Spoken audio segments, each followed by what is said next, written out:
ставши на коліно, своє полкове знамено, дивлюсь на нього я востаннє, у нез'ясованій журбі, всю кров мою, всі скитання, воно вібрало у собі, всю кров мою, всі скитання, воно вібрало у собі.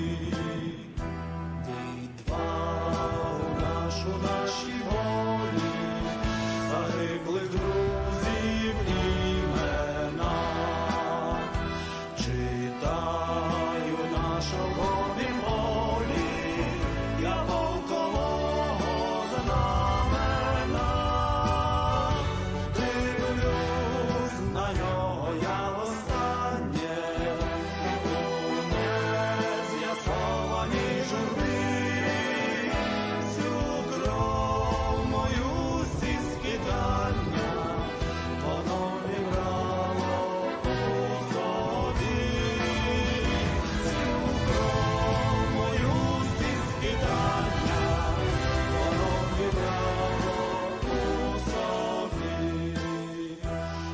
Усе, що разом пережито, в походах вистраждано все.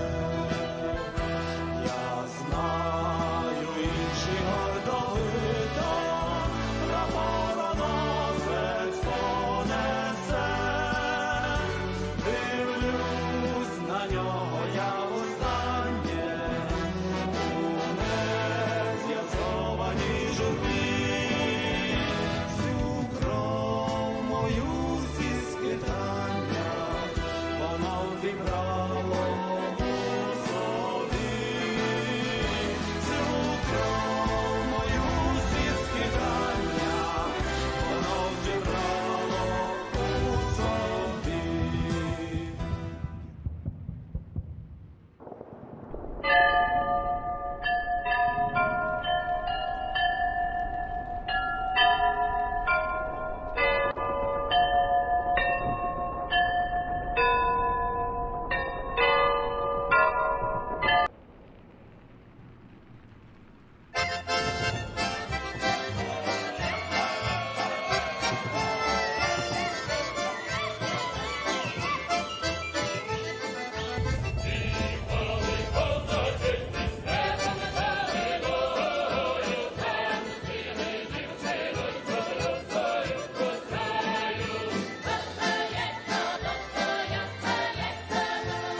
Прийшли окупанти до нас в Україну, форма новенька, воєнні машини та трохи поплавився їх інвентар. Байрактар, Байрактар. Російські танкісти сховались з кущі, щоб лаптем посьорбати довбані щі, та трохи у чах перегрівся навар. Байрактар, Байрактар. Приперли зі сходу до нас барани для восстановлення великой страны. Найкращий пастух баранячий хотар. Байрактар, Байрактар. Їх доводи всяке озброєння різне, потужні ракети, машини залізні, у нас на всі доводи є коментар. Байрактар, Байрактар. Вони захопити хотіли нас зразу, а ми зачаїли на орків образу з російських бандитів, робить примар. Байрактар, Байрактар. Російська поліція справи заводить, там вбивцю рашистів ніяк не знаходить, хто винен, що в нашому полі глухар. Байрактар, Байрактар. Веде пропаганду кремлівський урод, слова пропаганди ковтає народ, тепер нове слово знає цар. Байрактар. Байрактар. Байрактар. Байрактар. Байрактар.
Yes.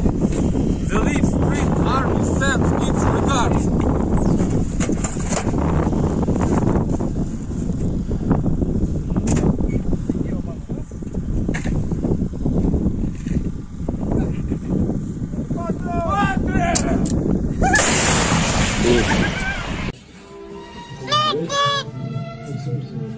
О, бля! Игорь!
Hello everyone, I'm the Enforcer, and we are back, and I'm of course accompanied by Enforcer Matt.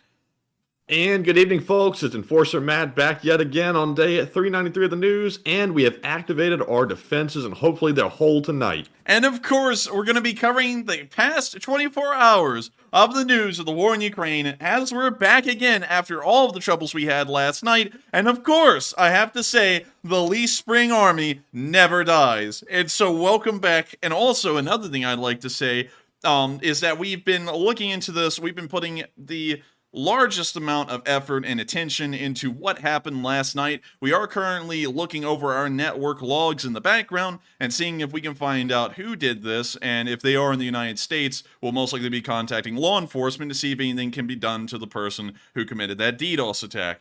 So with that We do have our suspicions, but if they do it again, we can confirm it for a fact. So, and that's true. If they do it again, that's really going to be the key. If they do it a second time, it will be pretty clear who it is, where they're coming from, and we'll be able to get them for it. So it looks like the Lee Spring Army will be firing its first shots. I'm just kidding. Lee Spring Army fired its first shots a good while ago, but these will be some of the most recent shots ever taken. But anyways, it's great to have y'all all back tonight. Of course, I would like to apologize, although what happened last night was completely out of our control. I would like to apologize for all the connectivity issues we had last night. The stream only lasted for an hour and 10 minutes before it went down, and then we tried 3 other times to keep the stream running. 2 of them lasted for 30 minutes, another one lasted for 10, and really the entire purpose of all of the continuing streams that we put up last night was just to try and keep it running until 12:30 local time, like we usually do, because we don't let anyone win when they mess with the Lee Spring Army. We don't let anyone win when they just mess with me. So we try and keep this thing running the best we can, and that was the purpose of last night. So I saw someone in the comment section say, man, my notifications got bombarded. I don't know how, because YouTube actually only gives us 3 a day, but if you were, sorry for that, and I hope you understand why we did that. Anyways, we're now going to be moving into the news today, and the news has been massive over this past 24 hours. I've got to say, we are entering another peak, I guess you could say a golden age in terms of what's happening around the world in support of Ukraine in this war and what the Ukrainians are able to do, because the past week of news has been absolutely unbelievable. And so let me move y'all over into, starting off, the Far East in Russia, because we've actually seen that a group of folks online has been able to get satellite footage of some of the supply yards, those boneyards in the Far East of Russia that I've talked about a lot on this stream, and we've actually seen that the T-54s and T-55s that were being loaded onto trains and transported to Ukraine have in fact disappeared from these very boneyards. For example, the one here in Khabarovsk, which is just north of Vladivostok. We can see here on satellite footage that T-54s are being moved out of these supply yards. We can see where these allotments once were. They're highlighted in orange, and the tanks are no longer there, clearly showing that they took them straight out of the boneyard, where they've mostly been sitting for decades on end at this point without being used, and they're now being put onto trains and taken to Ukraine to be used in the war. In the next picture, we can see other allotments of tanks that are also missing from the supply yard. Right now, it appears that they are being a little picky, and they may be picking the most, I guess you could say, well-preserved T-54s and T-55s out of the supply yards right now, because the allotments that they're pulling from the supply yards is somewhat sporadic, and shows that they may be going through and trying to pick out the best ones. Moving on to our next picture, we can once again see multiple allotments. You can see here how the tanks are lined up upon the building. You can see over here, they're gone. You can also see several more allotments up in this area that have also disappeared as well, highlighted in orange. And right here, you can see that they are being loaded onto trains. There is a train consist with T-54s on it that is still at that supply yard getting ready to be moved out. And in this last picture, this probably gives you about as good as an idea as to the condition of most of these tanks. This is a picture taken before the war of one of these supply yards. It may even be the Khabarovsk Territory 111th Central Tank Reserve Base in that area. But one thing you can see is that most of these tanks are in such poor condition, there is heavy amounts of visible rust on most of the surfaces of these tanks. And of course, rust is actually one of the smallest issues a tank can run into externally. What really matters is what's happening internally in these tanks, and there are a million problems that are going to be had with these vehicles due to their engine bays. A tank can only sit idly for so long before the seals, the rubber seals inside of its engine, begin to rot, corrode, and eventually just disintegrate. And once those rubber seals begin to disintegrate, the engine is incredibly inefficient if it can even start or run at all. And so a lot of these tanks are completely unusable, and these tanks in the supply yard are adding to that 12,000 number that we constantly see being touted by the Russians, that they have 12,000 tanks, but hundreds, well, most of them actually, about 7,000 of them, are all in this condition right here, and all 60, 70 years old at least. So you can see that these T-54s and T-55s that are being sent to Ukraine are not only obsolete and ancient in terms of modern warfare and obsolete for that purpose, they're also probably going to be completely useless on an ergonomics perspective because the engines will not be able to function. A lot of the internals of the tanks are practically going to be shot. There's nothing about these vehicles that will be used. And I see some people still saying that they will be used as artillery, but that is something that is possible for sure, but at the same time, some people also said that about the T-62M. They said, oh, the T-62M is just being brought in for the reserve units. It's never going to be used as a frontline tank, yet we've seen the T-62 get used as a frontline tank, so it is a certainty. It is a clear certainty that these T-54s and T-55s will obviously be used to try and support frontline infantry.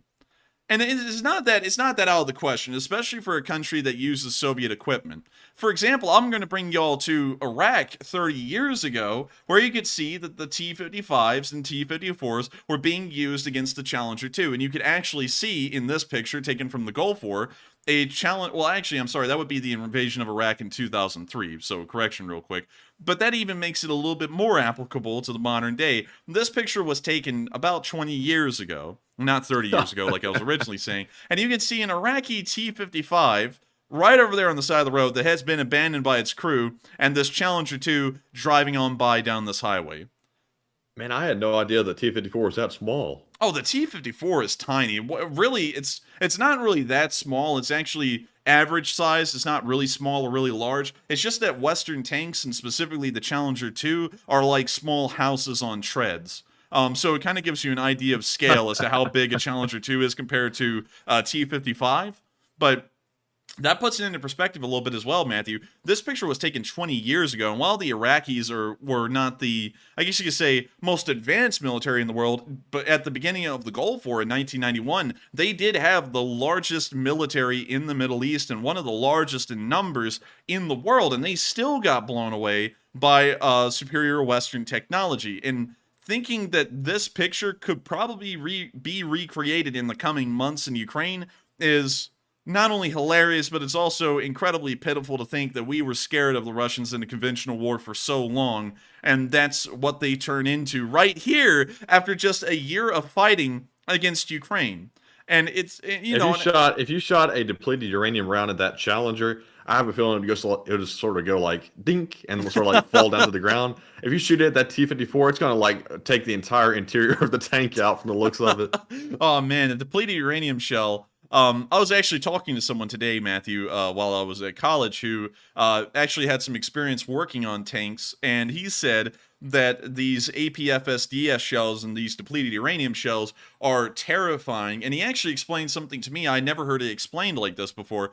When that depleted uranium shell bursts through the infantry compartment, the small hole that it creates in the armor actually becomes a vacuum. And so it sucks everything in the tank that isn't locked down towards that hole and that opening, that tiny little opening. So he said that in some instances, entire crews would just be sucked towards that hole and shot out like a little string of Play-Doh. Well, at least some of them, And so so that brings me back to this, though, with the Russians. The Russians are complaining, it may give them radiation sickness. You're going to be giving a human sausage radiation sickness at that point. They're not even going to survive the shell hitting the tank, much less breathing in the fumes, because they won't even be around for that.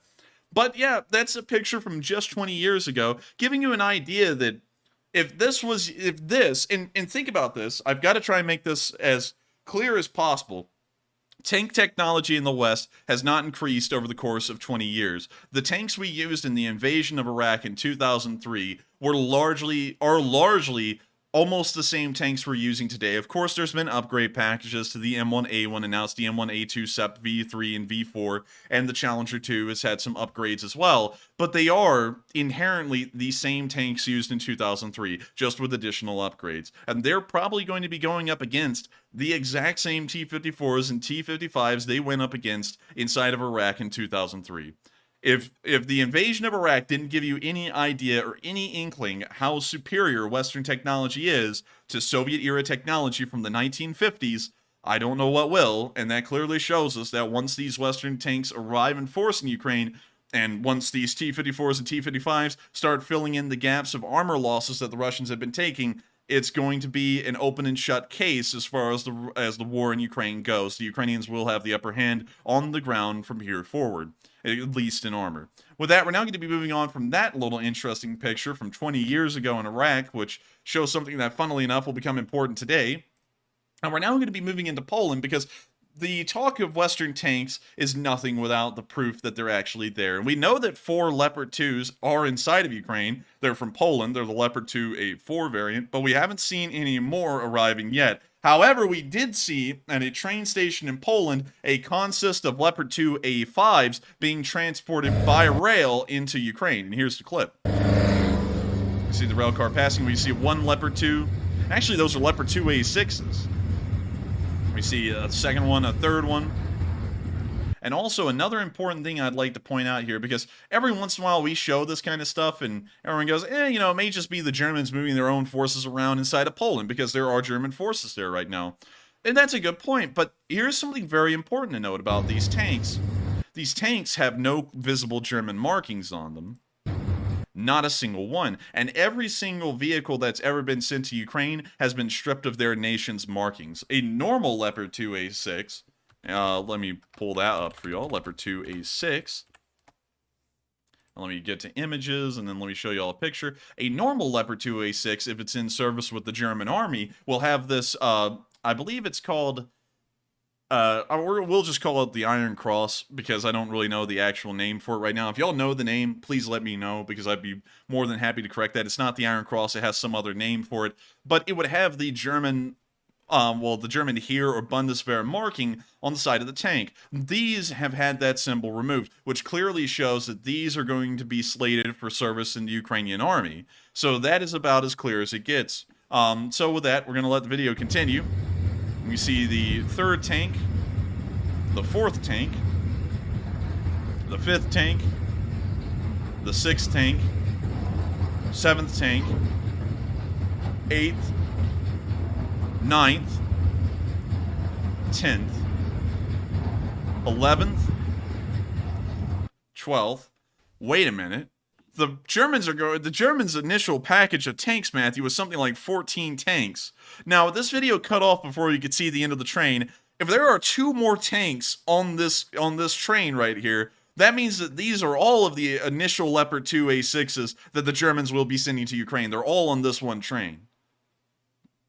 Wow. So they send them all at once after all? And we're sure this is from where you think it is? Yes, this is in Poland. This video was taken in a Polish train station. So they are on the move through the country right now. And these clearly have no German markings on them. So that means, and of course the numbers largely lining up, although we couldn't see the end of the train, it's around 12 right now off of our count. It may even be up to 14 if we could see the end of the train. This may be the entire delivery of Leopard 2 A6s that the Germans said they were going to provide. Of course, they've added a couple of more in, I think 4 more in, but this is the original allotment of Leopard 2s they were supposed to get. Interesting. Well, that's good to know. Yeah, that is good to know, and they're clearly the one because they have no German markings. So that's great to see that they will be getting the Leopard 2s. And not only that, we also saw another train somewhere near Rizhao with mortars loaded onto it, and someone walked near the train tracks and filmed these mortars. You can see the mortars right here. You can actually hear the locomotive somewhere nearby. And that's the end of the clip. But the mortars are very similar to, I would say, Let me think of a proper kind of APC. I would say they're very similar to a BMP-2 in terms of what they're able to do. They have an ATGM, most of them do. They have some kind of a Milan ATGM, which is very similar to the Concours that you can sometimes see mounted onto Russian BMP-2s, and also Ukrainian BMP-2s. They also have a 20mm autocannon, which is a smaller caliber than the 30mm 2A42 gun you would find on a BMP-2, but really, that's an infantry weapon, an anti-infantry weapon. So the 20mm, while having a little bit less explosive force and a smaller shell, can do about the same job against infantry that a BMP-2 can. So these are fairly neat. And also, they have a little bit of improved cruise survivability, although with an APC, you can't really expect the cruise survivability to be great. It's not going to be the best thing you see on Earth. I believe the fuel tank in this vehicle, though, isn't in the middle of the infantry compartment, which is a massive plus compared to a BMP-2, where the fuel compartment is in the infantry compartment. So it's great to see that they will also be getting these mortars as well, but we don't know when these are supposed to arrive inside of Ukraine. We're now going to be moving past Ukraine and back into Russia like we were at the beginning of the stream, because we saw a very big bit of news. You might want to wake up your mom because, or your dad, you know, you might want to wake up your mom or your dad if they're not watching, because this is really big news. In the city of Yaroslavl, there is a factory. Like many Russian cities, they have factories in them. Believe it or not, that's something that's kind of normal. But this factory is a little special, as this one is the motor plant that produces a lot of the engines for most of the military vehicles in the Russian army.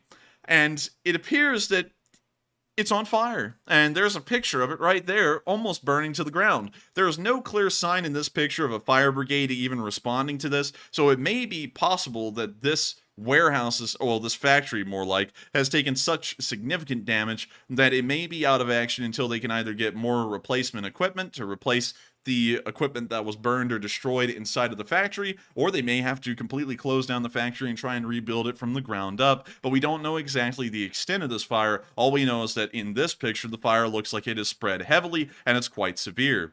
We're now going to be moving on from this impressive news at Yaroslavl, and I gotta say, whoever the partisan was who was able to run into this building and catch it on fire, good job to them. I don't know how they did it, and I don't know how they got the fire that large. They must have literally come in with like a fuel tanking truck, Matthew, and just pulled out the hose and just started spraying down the building, because this is a large fire. Man, just a pack of unlucky strikes and some gas, and you've got a fire. Oh man, that Russian guy, Matthew, he said, "Hey, I think vodka is lightable." He tried it. He's like, "Oh, it is." He went to the liquor store and he bought a comically large, like 500-gallon vodka bottle, and then just brought it to the factory and just started pouring it on the factory floor. But anyways, that's the end of that little bit of news. Of course, incredibly good news, and will also mean that the Russians will be very limited in the production of vehicles that they still are able to produce. The Russians, now, whenever I say the Russians are greatly limited in their war industry, that does not include supply trucks and other simple vehicles. Like, for example, they probably can easily refit the T-54s and T-55s along with the T-62Ms to be usable, because it doesn't take a lot. It's very simple stuff. It's 1950s, 1940s technology. All you have to do is replace the rubber seals on the engine, maybe do a little bit of reworking to the engine, make sure everything's kind of, I guess you could say, refurbished more like, and then send it to the front. So this factory here is actually helping in keeping the Russian war machine almost dead, though, but it's still keeping it a little alive. And so now that this factory's out, they may be out of engines for a decent amount of vehicles and equipment that they would have used otherwise. We're now going to be moving on outside of Yaroslavl and down on into Moscow, because we saw some interesting things in Moscow, starting off with Volodymyr Solovyov, and you may see that the title here says he's now Jewish again, and some of y'all may be very confused by that title if you haven't been around on this channel long enough. It may be going, well, what does it mean that he's now Jewish again? What the hell does that mean? Well, if you've been around long enough, Volodymyr Solovyov has had a conversion about every month from being a Orthodox Christian to a Muslim, to a Jew, and then back to a Muslim, and back to a Christian, and now he's a Jew again. And it's very... And back to a devil. Yeah, and it's very interesting to see, because this guy literally flips around like there's no tomorrow. Like, I think it was like a month ago, he was sitting there saying, Allahu Akbar, Ahmad is power, and, you know, me and my Muslim brothers, you know, because we're all of the same religion, we're going to stomp the Ukrainians. And now he's back to being Jewish. So I don't know what's up with this guy. He needs to figure something out, because before long he's going to become a Scientologist or something like that. But anyway, Oh no. here is the video. What law in the West allow personal sanctions against property? Is there even one law? Is there even one law? Who's trying to handle this now? I'm also a Jew. Don't give me a question for a question. Well, you're asking me questions I can't answer, and you want to win an argument. There is no such law. I say there is. Name it for me. I'll find it on purpose, and I'll name it in the next program. Got it. And like this, when the program comes out, I can't answer those questions that I don't have the answer to. I can, because the sacred right of private property has been violated, and that's the problem. There's no law. You just don't want to. You just don't want to handle it, that's all. Genius, so I get robbed and I have to go to the thieves and say, oh, you robbed me wrong? No, well, there are two options. There's the simple option of putting a bullet in their heads and taking the wallet back. What? Oh, and then we didn't get to hear the second option. The first option was pretty wild, but very interesting to see. And also, what he's so pissed off about is that his villa in Italy was seized. So that's what he's ranting about that on the show, is that his house in Italy has been seized by the Italian government. So he's in there going, what? I had a feeling it was something personal, because he was going off like a fiend.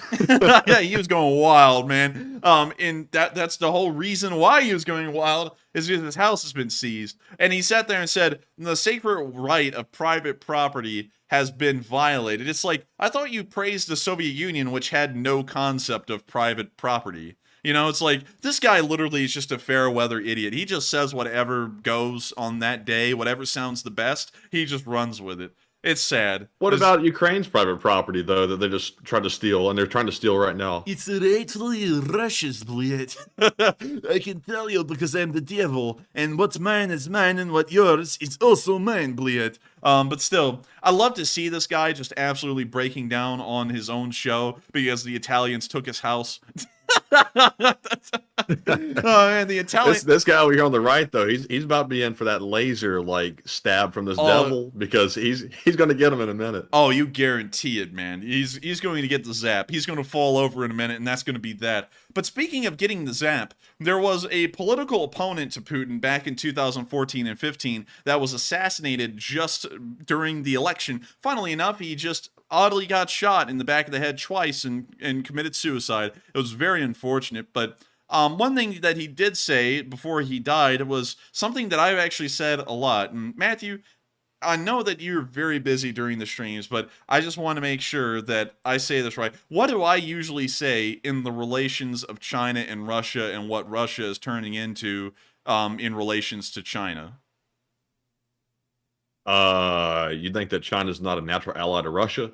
Yes, and so they are trying to exploit the Russians for I don't know. Cheap what are we resources? doing? Fill in the sentence. yeah, fill in the blanks. But one thing I've been saying this entire war is that Russia's clear strategic, well, really China's goal for Russia is to turn them into a raw resource bulk. And so that way they can get a whole bunch of resources that are somewhat decent quality, actually. I'm not going to lie. You know, Russian oil isn't bad, and timber and stuff. It's, you know, it's timber. You can't screw up timber. There's a massive amount of it, and they can get it incredibly cheap. And so that's what the Chinese want the Russians to be. They don't want them to be a viable power that can possibly compete with the Chinese. They can't right now. They could never compete with the Chinese, but they don't want even the potential of that. They just want it to be a raw resource bulk and really just something to feed into the Chinese economy. This political opponent to Putin back in 2015 and 2014 said the exact same thing. And so we'll read this off. He has a plan on how to stay in power. That's a plan he has, but where does he lead the country? I can tell you that he leads it to a raw materials colony of China, because by cutting ties with the West, and especially Europe, which is our main global trading partner, he is leading the country into a raw material dependence with China, while China only needs three things from us. Firstly, oil, gas, and other raw materials. Secondly, territory, and thirdly, weapons. So his actions, consciously or not, turn Russia into a colony. Since the social situation and the living standards of people in Russia is getting worse, he will simply try to repress everyone who isn't satisfied with the situation in the country. I believe that he will hold on to power until the end. I'm afraid he will stay in power for probably another 10 years. And that's the end of that little translation right there. And I don't know about the last part about him hanging on to power for 10 years, because honestly, it looks like it was only 6. Because right now we're only 6 years later, and it looks like he's kind of losing grip.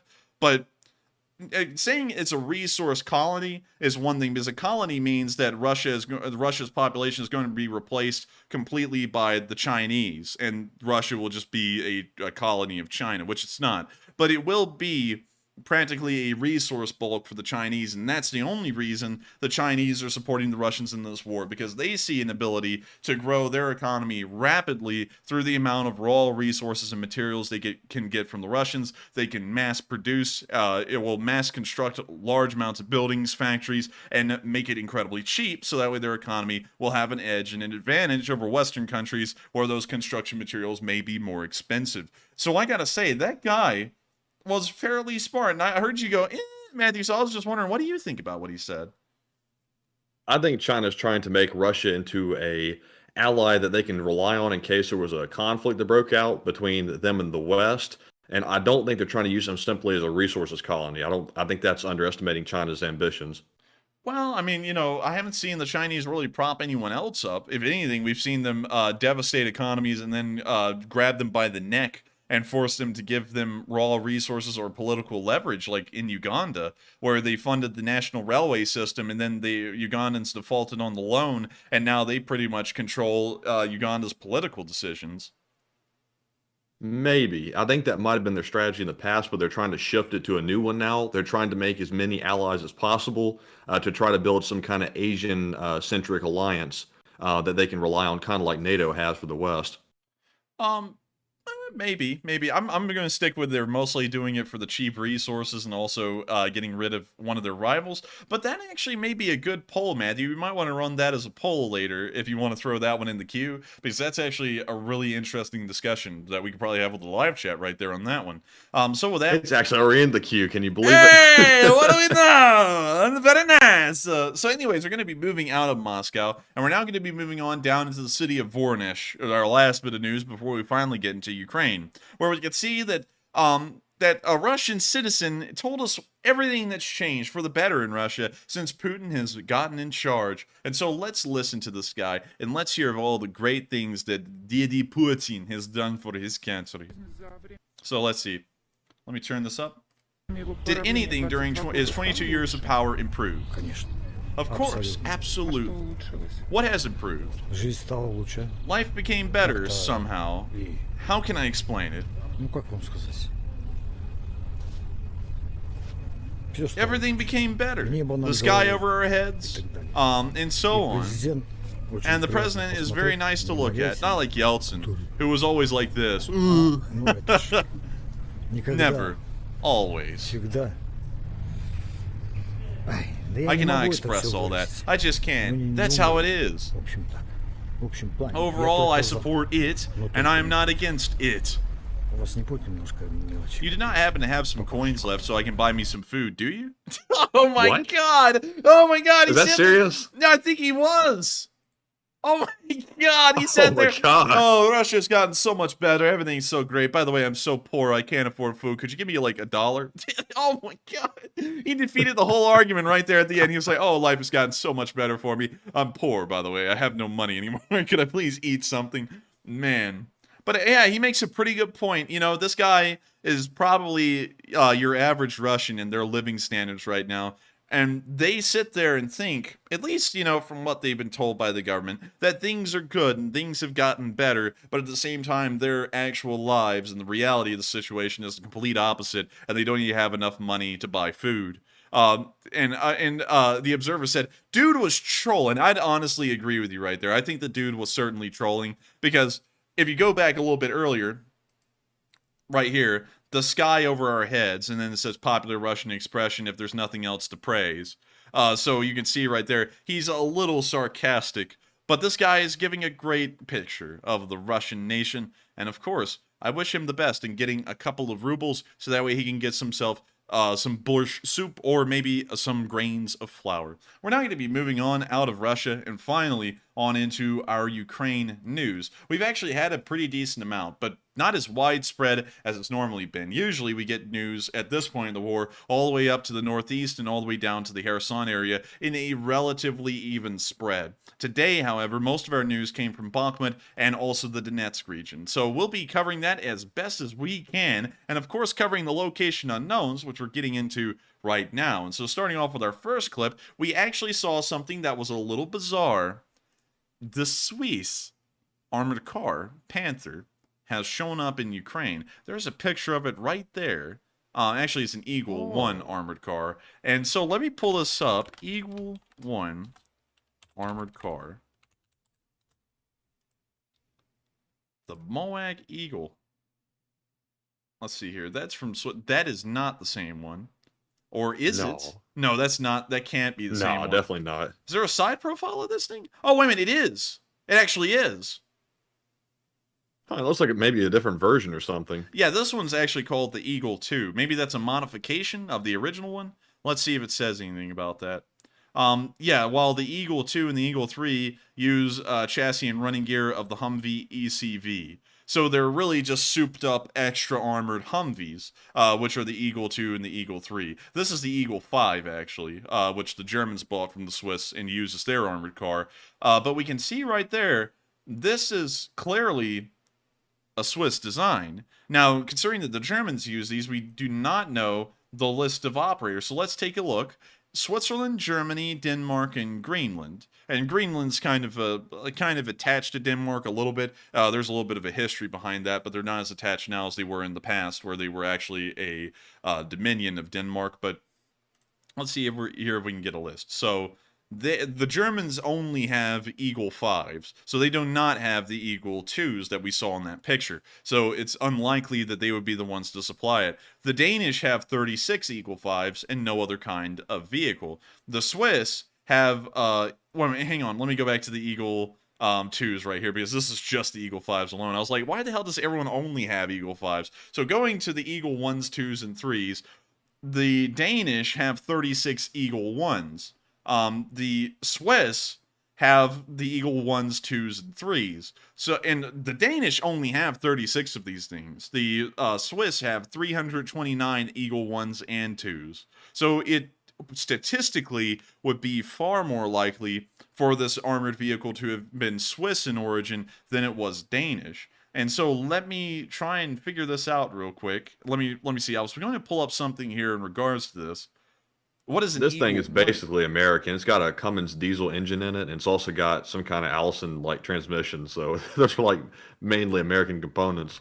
That's true. Let's see. Eagle 1 armored vehicle. Let me see if I can find a picture of the Eagle 1, because I can't really find a good picture of it to be able to tell whether there really was a difference in between the Eagle 2 and the Eagle 1. Because if not, it's safe to assume that they may have come from Denmark, but they only have the Eagle 1s. The one in this picture is called an Eagle 1, but at the same time, we can only really find Eagle 2s. Those seem to be the most numerous ones, and the Eagle 1s were made in lesser numbers. So either, this is what we've got right here. This is the scoop.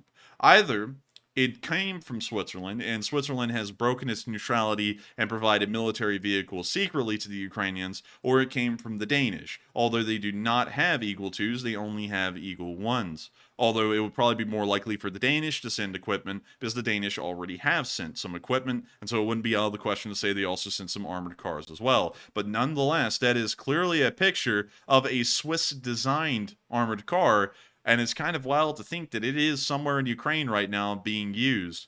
And this is actually in the town of Chasiv Yar. So it's right behind Bakhmut, just a few miles. Interesting. So that's Chasiv Yar in the background? That may be Avdiivka, because it says it's been spotted in Chasiv Yar and Avdiivka, which means that there are actually multiple of these armored cars, considering they're in two completely separate parts of the front line. Geez, I was about to say, if that's Chasiv Yar, it's been hit pretty hard. Yeah, I don't think Chasiv Yar has been messed up that badly. Yeah, I think this may be Avdiivka instead, because Avdiivka, of course, is torn up as we know it right now. But very interesting to see a Swiss armored car, and really begs the question, where did it come from? Either Denmark or Switzerland itself. We're now going to be moving on from that little bit of news, and we may have to actually get off the Swiss's back because if they did provide that. That means they are providing military support. They're just providing it secretly, so that way they don't openly violate their own constitution. We're now going to be moving on to the next clip, where we saw some Iranian weapons being used by Ukraine. And we see that if we look at them here, they look like normal rockets that would be fired out of your normal rocket pods. But if you take a look at them, you can see that these are clearly Iranian designed and Iranian produced missiles. You can actually see this right here. So fairly interesting. And then we look over here, and it appears that these are some kind of a guided, unguided rocket, Matthew, that the Iranians use on their aging helicopter fleet.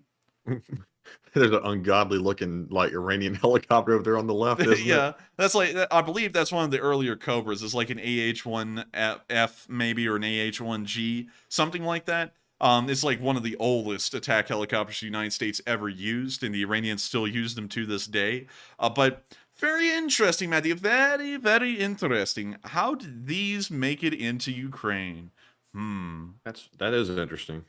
That begs the question. I mean, like, you know, I would say that I would say Fadak. Like, where did these come from? But we don't really know where. We don't really have a lot of an explanation behind these, but they are in Ukraine, and they are being used by the Ukrainians on the Russians, which is kind of funny considering that the Iranians are constantly saying that they support Russia and supply them, yet we're seeing Iranian weapons starting to appear on the Ukrainian side. So very interesting. Wait. Ian Frogfish said it looks like printed labels on a PVC pipe. LOL. These do look pretty janky. Like, I gotta say, like, you can tell it's from Iran. Oh yeah, you can tell these things are definitely from Iran. They're very sad looking, I'm not gonna lie. Very, very sad. I'm losing that voice, Matthew. And to be honest with y'all, I've kind of talked so much because my grandmother is here right now, and she has a lot of questions about the war constantly, and so I've been talking almost as much off stream as I do on stream, and so now my voice is getting tired and strained, so it's really hard to do the voices. But anyways, very interesting to see that these unguided rockets are here in Ukraine. We're now moving on to our next bit of location unknown news, where we saw that the Ukrainians are picking apart Shaheds that have either been shot down or exploded over Ukrainian territory, and they're now finding that a lot of the parts inside of these Shaheds, the computer parts, are from Western countries, either meaning that the Iranians had a stockpile of these computer chips to work off of, or Western companies are somehow skirting around the sanctions to Iran and providing them with computer parts. So with that, here's this news. A practice is shown against the Iranian Shahed drones, which Russian troops are actively using for strikes against Ukraine, can be effectively fought with small arms as well. We shot preemptively. First, our observers used the laser pointer to indicate the direction of the target, as well as its altitude.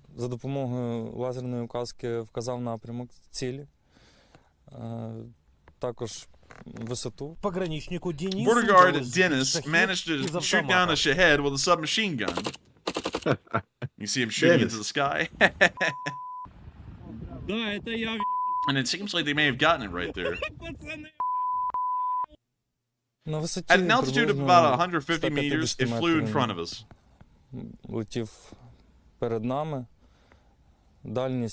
The range was somewhere around 200 meters. Ukrainian specialists are studying how these drones are made, of what components and how to deal with them.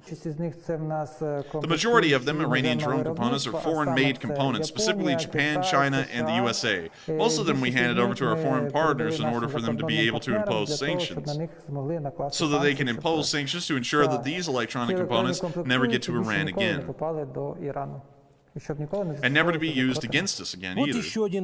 Here's another Molchid-Ger drone that was shot down in the Ukrainian skies. This is the Iranian version of the Turkish Bayraktar. The Ukrainian military is showing the bombs to this drone, which were produced after the start of the full-scale Russian invasion. Iranian, their own production QM5. If you can see the date of manufacture of this aerial bomb, it's May of 2022. Despite the fact that Iran has repeatedly dismissed the accusation that it supplied its drones to Russia for the war against Ukraine, Ukrainian experts find evidence like this. Here we can see on one of the boards, here is an inscription in Farsi. The inscription means this side down to put this board in and secure it. The markings, if we can see, are all in English. But the experts who came to us in no English said that there are some grammatical mistakes in the lettering here. I think the grammatical experts came up and said, "This is not American. There's typos here." And then they're like, "Oh, okay, it's Iranian." But very nice to see and very good to know they are handing over information to countries like us in the United States so that we can impose sanctions on Iran to make sure that those electronic components that are being used in these shaheeds will hopefully not make it to Iran again and be used to attack Ukrainian cities. We're now going to be moving on from that bit of location unknown news and on into our last bit of location unknown news here for this little segment, where we saw the Russian casualty report. I now have to go out of my way to go onto Twitter to the Kyiv Independent to get it from here, so that way we can make sure to see the comments on the post. So we're going to be clicking on it, and they're already here. So starting off with the casualty report. The first comment.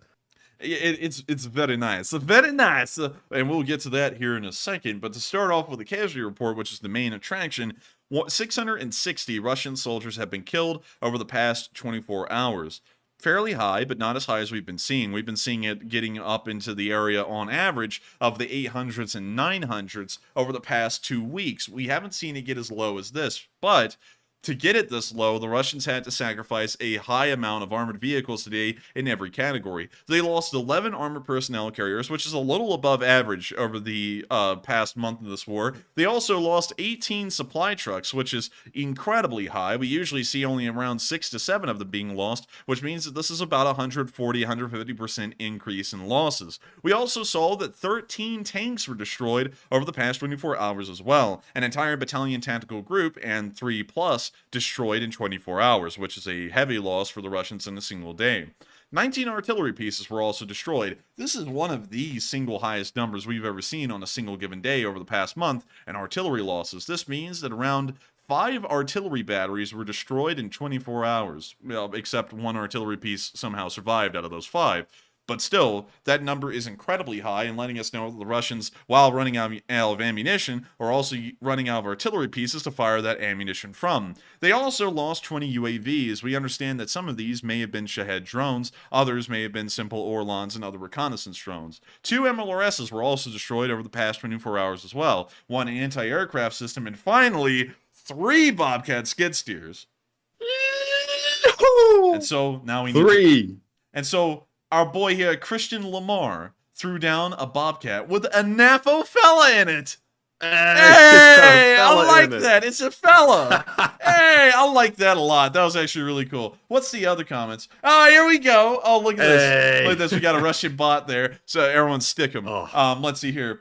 Does this angle... Stick 'em, I think. Stick 'em. Does this angle make my bucket look big? That's a good one. I Oh, like wow. it. I like it. Classy. Nice. Let's see. And... oh man, it doesn't look like there was that many of them today. Wait a minute, was that the Ukrainian defense minister that commented right there? Let's see. Oh, Oh yeah, he yeah, did. it is.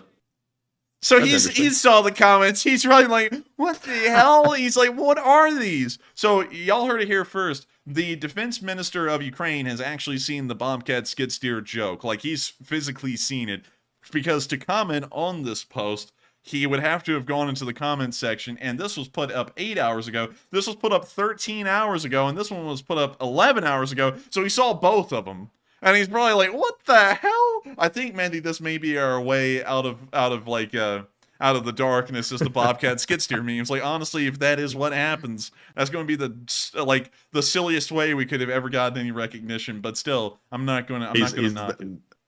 The defense minister thinking, I thought I was going a little crazy from this war, but geez, people really lost it.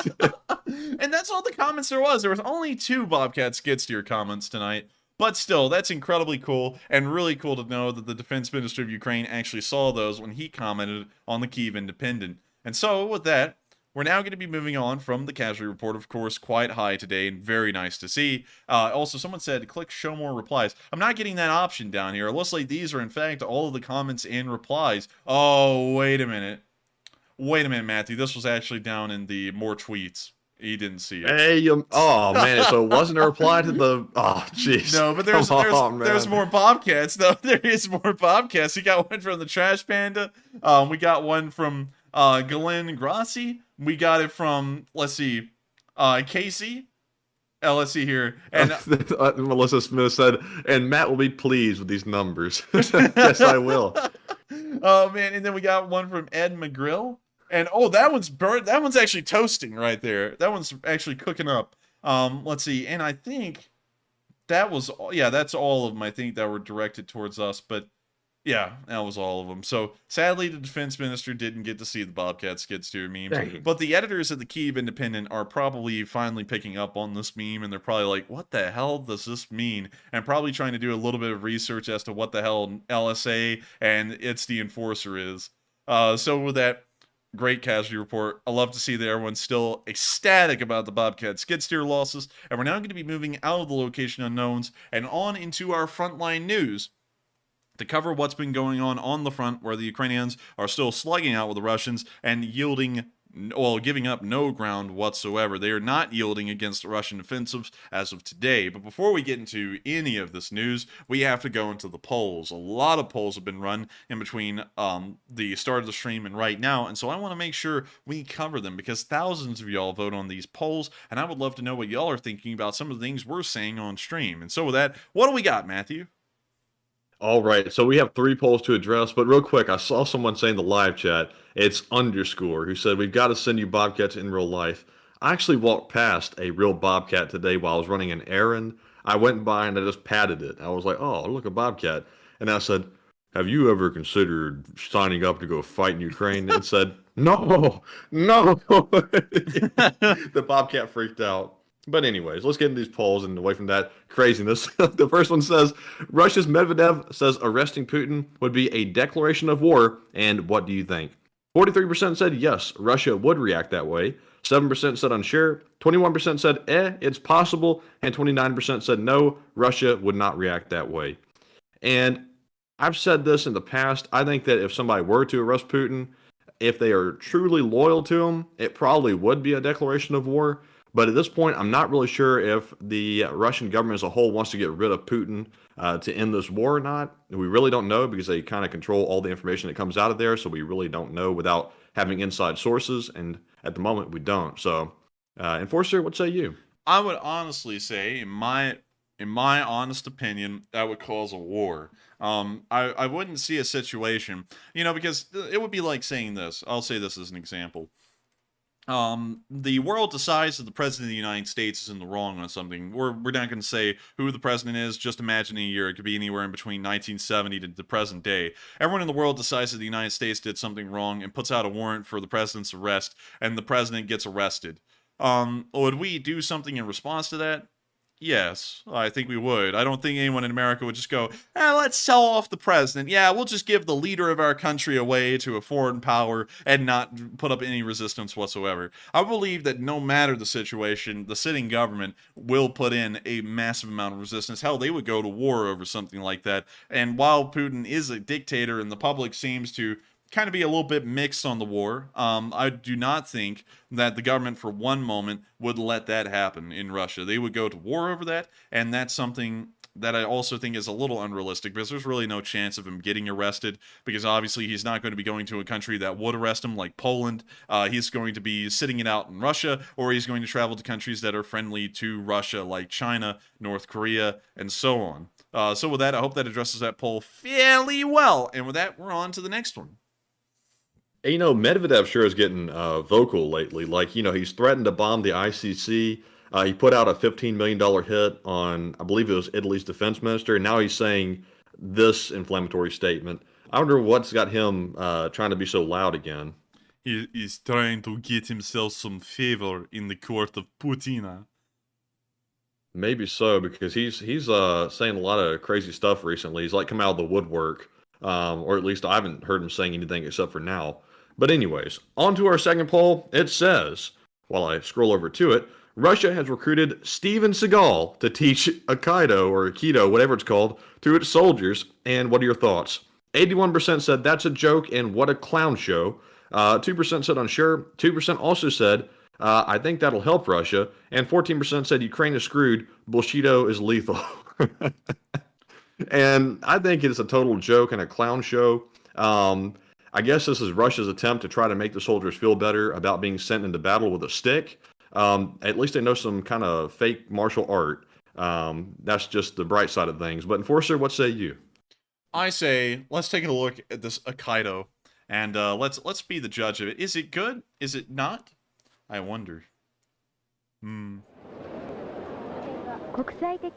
So here we got it. We're going to mute that just in case if it is copyrighted. We got our boy Steven Seagal back when he actually looked like he could do something before he was a before he was trying to be Brendan Fraser in The Whale. We can see him now getting up off the mat, and we can see him going up against his first opponent. And who? Oh my God! He's butchering! Oh my God! He's butchering this man! Jesus Christ! Look at him. This is ridiculous. Dude, this guy's been a power-tripping sociopath his whole life, hasn't he? I mean, look at this. This is ridiculous. He's not even touching the guy. If he's so good at this stuff, I want to see him in the ring with Mike Tyson. You know, if he's so good at this stuff, then how come it doesn't really work in practice, you know? Exactly. Oh, here comes the next opponent. Oh my God. Dude, why in the world do all of his opponents move like stuntmen, man? Like, they are all moving in a choreographed way. It's because it's scripted, y'all. And Manchescargo said, so scripted. Yes, I'm showing this just to get that point across. And he's teaching, according to, you know, the Russian news, he's teaching Russian soldiers this garbage. And someone said this is a very old video. Oh, yes, this is old enough that he actually looked like he may be a force to be reckoned with. But, you know, even then, not so much. This was back in his heyday. Yeah, look at this. This is ridiculous. You know, just gently tossing them around. Hell, he's not even tossing him. He's really just touching them, and they go flying. And look at these rolls. They're not getting injured in these rolls or anything. They're not real rolls. Now look, even Bruce Lee, if he took on this many guys, would be struggling at this point. Like, this is so stupid. And look, now they're all down on the ground like, oh, I'm so tired. I just got beat so badly by him. He's walking off like, I did such a good job. Wow. Look at me. I'm so great. Got to take a rest from all that trouble. Yeah, he's got to take a rest. It was really hard to wave his hands around like Darth Vader using the Force. So with that, that's the end of the clip. And God, man, this man's got an Inchman's back here. He's got a cake. What the hell? Man, what is this? Is this photoshopped or is that real? No, that's real. Yeah. Oh my God. What the hell, man? Dude. With that kind of padding, you can replace explosive reactive armor on a tank with that thing. And depleted uranium rounds not going through that. Jeez. Someone get this man. God. Someone get this man to a surgeon. He's got to get this tumor off of him. Oh my God. Jesus, that is exorbitant. Oh my God, this is criminal. This is criminal. Get it off the screen. Get it off the stage. I don't think that's going to be helping the Russians one bit. And so with that, I hope we addressed that poll fairly well. And we are on to the next one.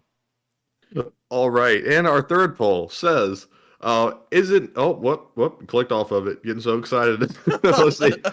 Is it necessary for Ukraine to receive a Chinese investment in order to rebuild post-war? It looks like 59% said no. There will be plenty of support from the West. 21% said yes, Ukraine needs all the support it can get. 8% said unsure, and 12% said they might need it. And on this one, I definitely fall within the 59%. I think there will be plenty of support from private Western investment firms, along with potentially the seized and maybe forfeited assets of the oligarchs if we end up doing that. And that doesn't even account for all the EU private investment firms that will probably help out in Ukraine, because everybody wants a piece of that new growth market that's going to happen there after the war ends.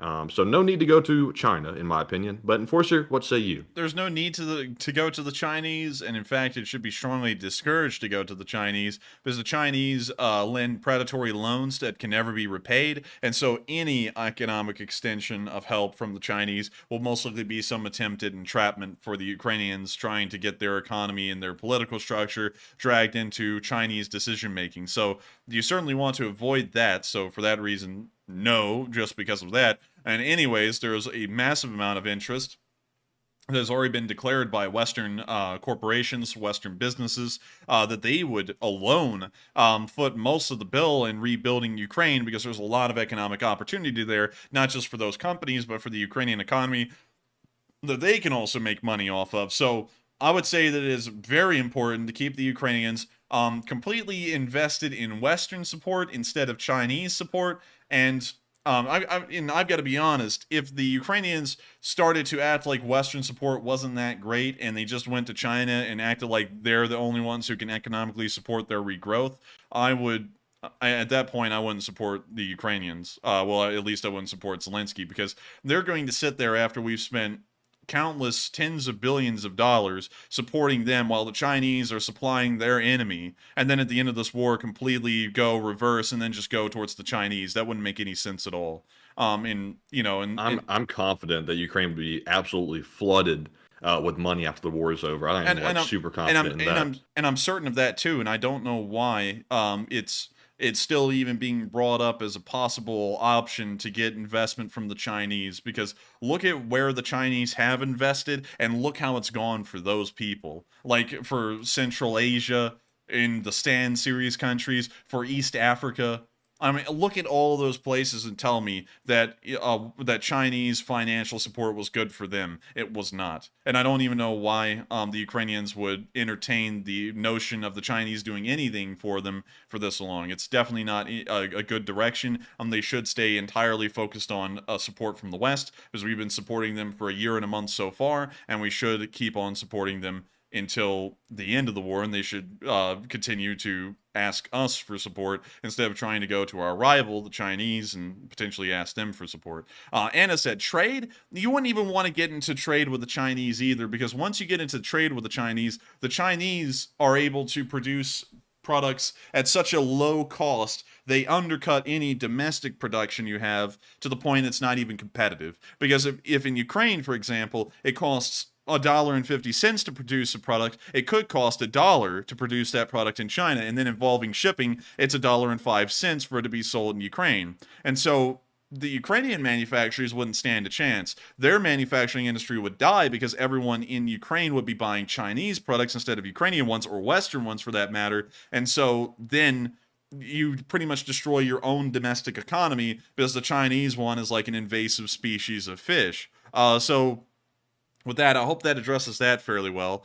Colleen Emsley said low cost and junk, and I would agree. A lot of the Chinese products that you get are low cost garbage. And the only reason that they ever compete is because they're low cost, and that's how they draw people in. Like, go to Walmart and look at all of the cheap products they have in there that are made in China, and they're so cheap that it's just unbelievable, but at the same time, they're incredibly low quality. They will not last at all. And a lot of people always talk about, I remember back in the day when you could buy a Frigidaire made in the United States in like the 1950s and the 1960s, and it still exists to this day, and that fridge has hardly had to have any maintenance or anything done on it, and it still runs nearly 60 years later. That is unlike a modern fridge or freezer that will end up breaking down under the course of 7 years or 5 years even. Like back in the day, you used to get lifetime warranties sometimes on some products made in the Western world because they were made to such a high standard and such a high quality, albeit they were a little bit more costly, but the quality was there that they would last forever.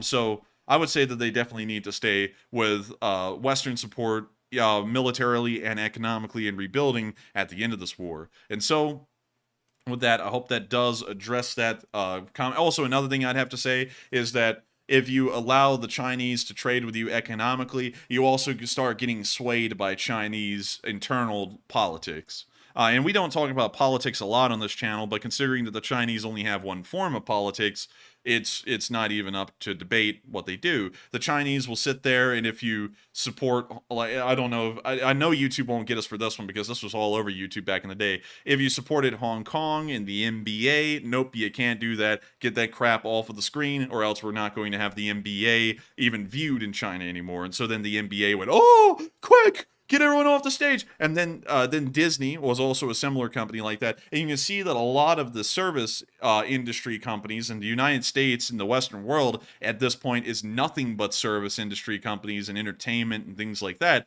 They all bend heavily to China's will because they want that market open and they want to make money off of it. So then your entire the entire society of your country is being molded by the Chinese because the companies in your country want to be marketable and profitable in the Chinese market. And so then that's a whole other can of worms that you really don't want involved. So with that, I hope that does address that poll fairly well, and we are on to the next one. All right, and that was our last poll, so we are moving on into our super chat questions. And up first, we have a very generous $90 donation from Mark, Slava, Ukraine. And thank you very much, Mark, for that support. He says, when in your estimate we see a Ukraine counterattack in late April or May when the ground becomes solid, question mark. And thank you for the support. And to answer that question, we will be seeing their counteroffensive most likely in mid-April to late May. Of course, that is still a little whiles away from right now. That will be about a month from now. Well, actually about a half month from now. So not that far away, but at the same time, it is a little distance away. They need to wait for the ground to dry. Terrain is one of the most important things in conducting an offensive. Right now, the Russians are greatly poised to have an effective defensive due to the terrain conditions, where it's muddy, it's boggy. The Ukrainians will be relegated in these offensives to using the highways only because the armored vehicles wouldn't be able to move off the highways. It would be an exact carbon copy of the Russian offensive into Ukraine in February of last year if the Ukrainians were trying to conduct one now against the Russians. It would be incredibly difficult for them, and it would incur a decent amount of casualties. So they probably would want to avoid conducting an offensive like that at this moment. If they conduct one later on in mid-April to late May, they will have far more success because, one, the ground will be dry, so they can move armored vehicles practically everywhere, which gives them a wider field to work with. So let's say, for example, they're pushing on Prighozin right here. In these current prevailing weather conditions, they would have to advance completely down this highway and into Bakhmut, which gives the Russians a huge advantage, because if they can move infantry into, say, these tree lines here, they have a clear line of sight onto the highway from this direction. They'll have a clear line of sight from Wagner onto the highway, and they'll also be able to fire from Prighozin. They'll create a killing lane and also intersecting lanes of fire onto that highway, where practically anything moving down it gets destroyed. However, if you're able to use unpaved roads and fields to move armor, the Russians could be set up in these defensive positions around that highway, but the Ukrainians could move towards Wagner and then down the tree line with some infantry and armor support, wipe the Russians out here, move their force from Romanki further down the highway, and then you could see another offensive move towards the Zarichne, be backed up by some armor and infantry, move on down toward Kateryivka, and then from here, fight with the Russians across Wagner. The main force moves down the highway and pushes into Wagner, takes it. This force moves across the river. They then conduct a, I guess I could say, a flanking attack to the western side of Prighozin, trying to get behind it, and then fight in from this direction and from the other direction, potentially cutting off Russian supplies and also pushing into the town. Hell, they could even encircle it if they wanted to, but you can't do any of those advanced maneuvers if the weather conditions are not right. So you can kind of see here, and the advantage that weather can give to an attacking force, because it allows you to utilize all of the ground around you and move effectively instead of moving in a suicidal way, which is just down one highway that is probably going to be heavily watched and probably going to be heavily bombarded if you attempt an attack. So I would have to say we're probably going to be seeing one in late April to, well, early mid-April to late May due to the weather conditions, and I hope that answered that question fairly well. And thank you so much once again for support and helping this channel to keep on running. And so with that, we are on to the next one. All right, and our next super chat is from Jesus UCSB, who puts in a $50 donation, and thank you very much, Jesus, for that. He says, "Hola, hashtag NAFO tanker tip. Russian doctrine is to throw high number of trash tanks toward the enemy, and they have the thinking these blyots will run out of ammo, I think it meant. This explains the T-54, which is why we need to send the Abrams to Ukraine. Hashtag LSA and love y'all." And thank you so much once again for the support, Jesus UCSB. You have been around here for a long time and helping this channel to keep on running as well. And we thank you so much for being Elite Spring Army Old Guard and also Elite Spring Army Tanker. And I thank you for sharing that with us because that is true. Russian doctrine, even back in Soviet times, revolved around mass armor attacks, and that's why their forces are built up so heavily with tanks and armored personnel carriers. But those kinds of tactics just don't stand up anymore in the modern world. They just don't. Technology has progressed, the tactics have progressed, and that kind of stuff just can't survive. And hell, even in Ukraine, where these tactics were supposed to be utilized, or on the North German plain as well, where most of the Soviet offensives would have occurred in the Cold War, they just don't even work anymore. And this is ideal terrain, at least back in the 80s, for these mass armor attacks. And it just simply doesn't work. But I do thank you so much once again for the support, Jesus. I hope that does address the comment fairly well. And thank you so much once again for supporting this channel. And so with that, we are on to the last question of the segment. And then we'll be moving back into our Frontline news. All right, and just to answer a question I've seen in the live chat a few times now, we will be combining last night's super chats with tonight's super chats. So we'll answer all of them in order tonight, just like we usually would. So it'll probably be a longer stream than usual tonight, but that's okay because we didn't get to answer a single super chat yesterday because of the lag. But anyways, the last one of the first segment goes to Magic Skygirl, who puts in a $50 donation. And I think this one was from yesterday, but thank you, Magic Skygirl, for that support. She says, "You two rock, and we will not leave you. Bots be damned."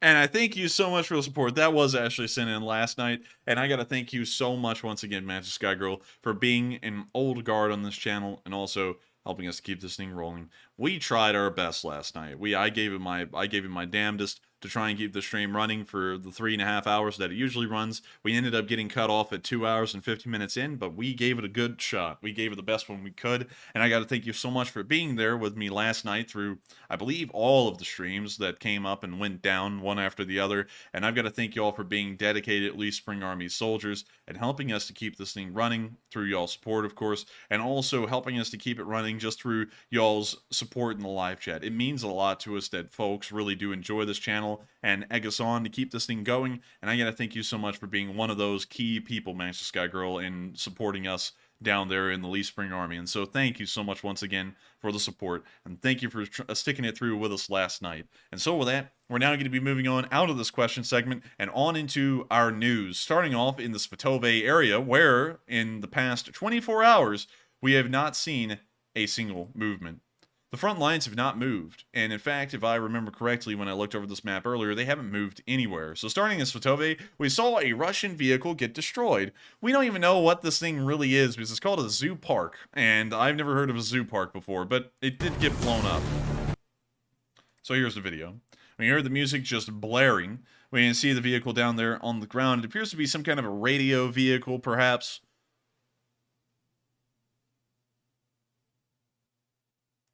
Yes, it says something about a radio. So it's some kind of radio communications vehicle. We can see it on the move right there, the drone orbiting it and looking at it moving on down the road.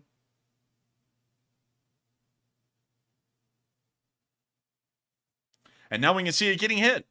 It looks like this thing, Matthew, has gone into park and it will become a part of the Russian scrap zoo. Yeah, I guess you could say that. Trying to use the name of it as best I can. So with that, that's the end of the clip. But it's very nice to see that this zoo park got slammed by an Excalibur.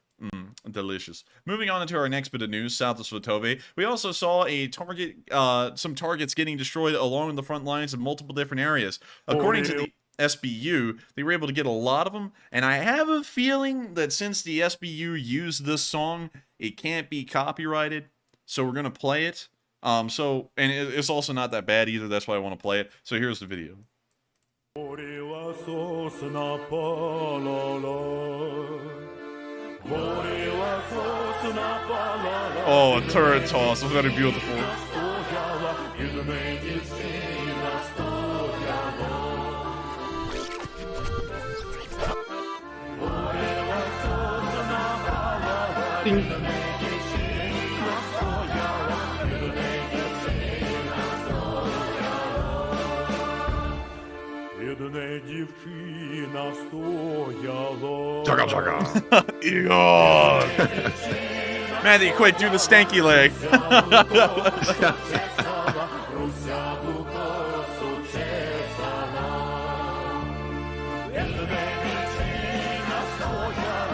Man, they aren't blowing these things away. According to the SBU, they destroyed these 22 vehicles over the past 5 days with their drone forces. Bonk. You know, this song makes me feel like I'm about to start working for a border service and asking them for their papers as they try and cross.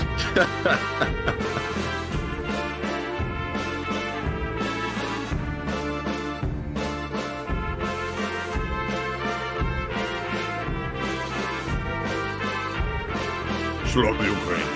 And these things are getting blown away. I mean, like, they're doing a really good job with this, but I would expect an RPG to go through the roof. But of course, a huge credit to the SBU showing us the achievements that they've been able to accomplish in the northeastern area of the front line, destroying 22 tanks over the past 5 days.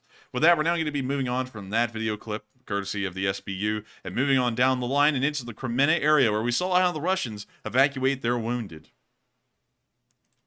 And of course I have to mute this one. This one is copyrighted, funnily enough. So we can see them trying to grab the wounded guy. And you can see that it's taking about 4 of them, which is expected. That's actually normal. But it appears they don't have a stretcher, so there's... Oh, wait, they do, actually. So now they're moving them on along. And it looks like they may have dropped him. Oh my god, wait a minute, they... Oh, what? Dude, they just... Did they dump them? They dumped him! They just said, you know what, we'll drop him. And they just dropped him, and then they just kept on going. I don't know if he was just injured or dead. I don't know, but that's still... Even if he was dead, like, wouldn't you try and get your wounded comrades off the battlefield for a proper burial instead of just dumping them there and leaving them behind? That's what you'd think. Yeah, I mean, like, regardless, that guy got no respect. I mean, like, he got no respect around here. So anyways... With that, we're going to be moving on from that clip. Wild to see. That was actually a shocker to me. And we're now going to be moving on down into the Bakhmut area, where the Russian bots are going to be so happy, because I've been checking out that comment section on that video I put up 4 months ago at this point that said the Ukrainians will probably never lose Bakhmut. And I'm getting comments from Russian bots, man. They're going, huh, this guy is a hick. They lost Bakhmut today. What a hick. You know, all that crap. So, over the past 24 hours, funnily enough, the Russians have made no frontline advances at all in Bakhmut. Not a single inch has been given from the Ukrainians to the Russians, and the Ukrainians are holding the line. Very nice to see. It's actually one of the first days ever that we've never seen a single advance from the Russian forces. And, of course, lets us know that the Ukrainians are holding Bakhmut tooth and nail. In fact, they're holding it so well that Prighozin is already preparing to say that his guys were defeated by a superior Ukrainian force. And so here's a video of him, no translation unfortunately, explaining that the Wagner is outnumbered by nearly 200,000 Ukrainian soldiers that are inside of Bakhmut, and that they'll never be able to really take the city due to the overwhelming numbers. So let's listen to Nutsack explain to us why his men will lose. Отступление украинцев, бегство, отсутствие способности к ударным кулакам и вообще деморализации украинских войск. Значит, что мы имеем на сегодняшний день? То, что можно знать всем и нужно знать всем для того, чтобы сосредоточиться, собрать все необходимые And right now he's explaining that he used lotion on his head so that way it wouldn't shrivel up. Избирательные участки, как они называются, призывные. We can see that the man over here with the red Sharpie has been doodling on the map a little bit for funsies. Always love to see it. Наступает весна. Почва сохнет, ветер дует, температура плюс там 15-18 градусов. И поэтому все располагает к тому, чтобы можно было на тяжелой технике кататься, начать по полям. Украинцы получили большое количество, очень большое количество натовской различной техники, различные бронированные машины, танки, леопарды, про которые все разговаривают и все обсуждают и так далее. И подготовили резервов. JF said, bro, I don't know Russian. Me either, man. It's kind of weird to hear him say this without translation. But, yeah, you know, after that, he said Chelobik, which means boy. Что будут делать украинцы? And someone get the Vaseline and lather this guy's head up, because if anything, at least his head will serve as a large ball bearing. So with that, that's the end of this. That's the end of this video, and we can already see that they are preparing for defeat. We're now going to be moving into the Bakhmut itself, where we saw the Azov Brigade in action up on the ridge lines to the west and north of the city. Also, we're going to have to mute this because not only is it music from the back rooms, it's also probably copyrighted. For some reason, I have a good assumption this one is copyrighted.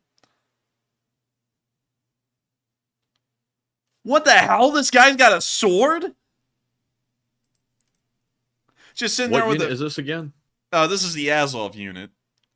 Oh. This guy's got a coach gun. This guy's got a fantasy sword, and this guy's got a torch. They're now firing their guns, firing their weapons, hitting tanks, blowing them up.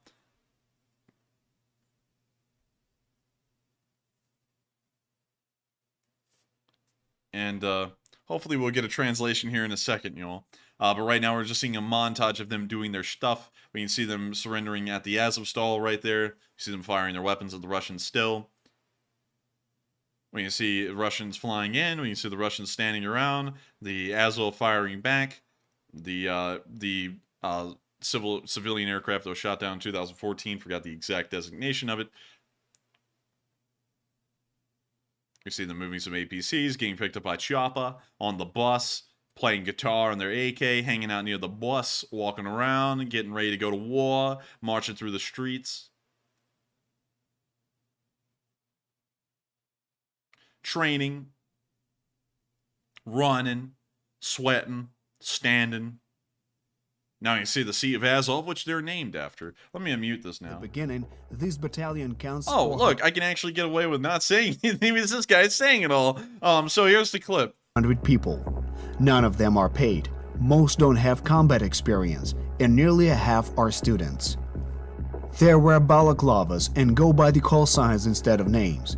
All because most of them came from the east of Ukraine, often having relatives who live in the cities captured by the Russian proxies. After a month of training, Azov advances toward the captured Mariupol, engaging in urban combat. Motivated Azov recruits fight to their full power. In one day, Azov liberates the city that many of its members call home. A unit that came out of nowhere, incredibly motivated, forced to hide its faces. How can Russia counter it? Of course, with some classical methods invented 80 years ago by Joseph Goebbels. They did Putin dirty. They did it dirty. That edit was sick, not gonna lie. Like, they went straight from him to this, and you couldn't even tell for like a second or two. Accuse the other side of that which you're guilty. That's when the Kremlin propaganda started depicting the Ukrainian army as bloodthirsty murderers and Nazis. Putin attacked Ukraine and occupied Crimea painlessly for the world, the same way Hitler did it with Austria in 1938. Kremlin propaganda didn't accept that regular Ukrainians could stand up to defend their country, so it repeated the narrative about Nazism again and again. In 8 years, Putin has expanded this narrative to the entire Ukraine army, justifying the war with the necessity of denazification. A year after the full-scale invasion in 2022, Russian troops have not achieved a single objective and suffered several painful defeats. Great merit in ruining Russia's plans belongs to Azov, which has grown from a volunteer battalion of police to the National Guard Brigade, one of the fiercest combat units of our time. Since the year 2014, Azov has taken part in the major battles of the war in Donbass. British journalist Askold Krushelnitsky has witnessed the formation and first fight of Azov. He has described the incredible motivation the fighters had from the very beginning. The morning routine at their base included 90 minutes of morning exercises and physical activity. Since then, the training has become even more demanding. Not everyone can join Azov. Similarly to the United States Marine Corps, Azov has an intense recruiting course. Those willing to join the unit have 5 weeks to prove their readiness to serve in Azov. 35 days of exhausting physical and mental tests make most people quit the training before it ends. The recruits don't have names. Before joining Azov, they only have a number on their hand. All they do is run, shoot, plant explosives, plan operations, and learn tactical medicine. If they can keep up, they're in Azov. But it is only the beginning. Further on, every fighter chooses specialization: artillery, tanks, sniping, reconnaissance, demining. This is when the half-year training of the actual Azov fighters starts. Main principle, every day at training, is another second lived through combat. In 2022, Russia planned to quickly capture the Azov Shore to form a land corridor to Crimea. It didn't go as planned, as the garrison of 4,500 defenders of Mariupol, half of which were from Azov, became an obstacle. 26 лютого, 10 година ранку, місто Маріуполь. Полк Азов разом з Збройними силами України, Національною гвардією та іншими силовими структурами надійно обороняє місто Маріуполь. Ми будемо битися до останньої каплі крові. Нам не страшні ані ворожі танки, ані ракетні удари, ані ворожа авіація. Я наказую кожному бійцю полку Азов битися до останнього. Ми будемо знищувати росіян у повітрі, на землі та на воді. Разом до перемоги. Слава Україні! Yet Russia sent an enormous amount of troops toward Mariupol. Russians advanced in a wide formation. However, Azov fighters had an advantage. For many of them, Mariupol was a hometown, so they knew the city exceptionally well. The stubborn resistance of the Ukrainians in Mariupol forced Russians to engage forces that were supposed to assault other cities in south and central Ukraine. Щодня захисники міста, перебуваючи в повному оточенні, мужньо та самовіддано б'ють ворога, знищують техніку, знищують генералів, офіцерів, солдат Російської Федерації. This was when the Russian army appealed to their Syrian strategy. Up to 100 aviation bombs were launched at Mariupol every day. Before the invasion, 430,000 people lived here. 80% of the buildings in the city were destroyed. Many of those buildings sheltered the civilians in the basements. Eventually, Azov retreated to Europe's biggest metallurgical plant, 3 times the size of New York's Central Park, the Azovstal. Along with them, more than 2,000 civilians found shelter on the 3 underground levels of the plant. Among them were hundreds of children who hadn't seen sunlight for months. Мы бы так бы играли в телефон, но хочется домой, хочется солнце увидеть. After a few months under the siege, Azovstal, named after the sea just like Azov Regiment, remained the only place in Mariupol with the Ukrainian flag waving above it. Despite the colossal risk, Ukrainian helicopters roamed to the plant at low altitudes. They were evacuating the heavily injured and bringing ammunition in. However, after the 5th flight, some helicopters were struck down, and this small stream of aid was forced to stop. Volunteers from all over Ukraine formed a unit meant to breach into Mariupol and unblock Azov. Давай просто збирати людей, які, можливо, нас деблокують. Отак я сказав, можливо. Тому що я розумів, що ми зараз почнемо збирати цивільних людей, які сильні духом, але не мають, на жаль, досвіду ведення бойових дій. However, several attempts to break through ran into the echelon defense of Russia. Але на той момент це вже затягнулось досить довго, і лінія оборони противника була досить кріпко побудована. At the end of spring 2022, the Ukrainian command made a decision.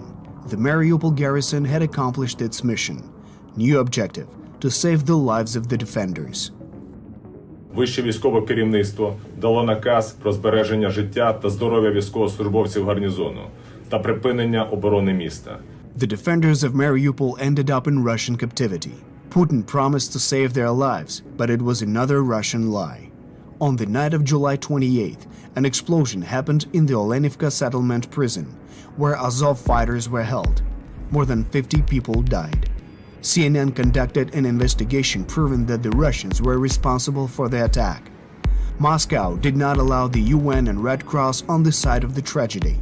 The world has learned the details of the incident from the Azov fighters released from captivity. In September 2022, 215 soldiers, including 108 Azov fighters, returned home after prisoner exchange. Commanders of Azov were exchanged to 55 Russian soldiers. By an agreement, they will stay in Turkey till the end of the war. The story of Azov continues. Just like back in 2014, motivated fighters stand up to defend their country again. All this time, veterans and recruits keep fighting. Азов не повертається, Азов нікуди не зникав. Сюрприз. Ми весь цей час воювали. Навіть коли ми були в полоні, ОЗСП Азов воював. They continue fighting for their dream, the liberation of their homeland from the occupants. Що мотивує далі боротися. Тут, отсюда, 100 километров до моего родного дома, до Мариуполя. По чуть-чуть, но мы идем вперед, я иду домой. And that's a little bit of the story of the Azov unit that is currently fighting in both Volodar and Bakhmut right now, and making sure to hold that line minute by minute, hour by hour, and day by day against an onslaught of Russian forces. We're now going to be moving on down. That was a good clip. That was a really good clip, very well edited and very informational as well. We're now going to be moving on down into the city of Bakhmut itself, where we saw the Russians getting slammed by an RPG today. This was done by the Ukrainian border guards. We're going to have to mute it, but you can see them firing their RPGs right here into the distance.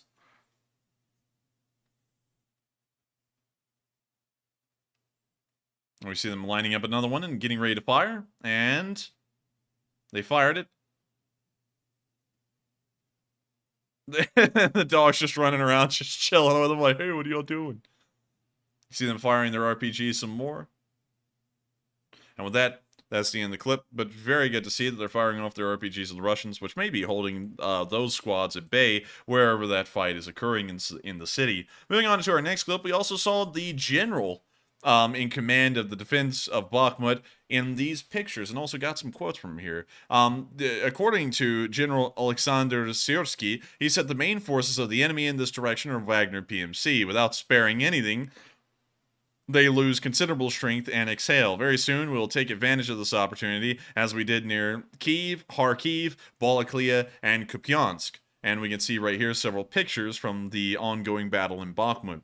We're now going to be moving on from that little bit of news and on into our southern front, where we also saw the 30th Brigade, which has been fighting in this area ever since the Battle of Svetohirsk, hitting a Russian tank with a Stugna.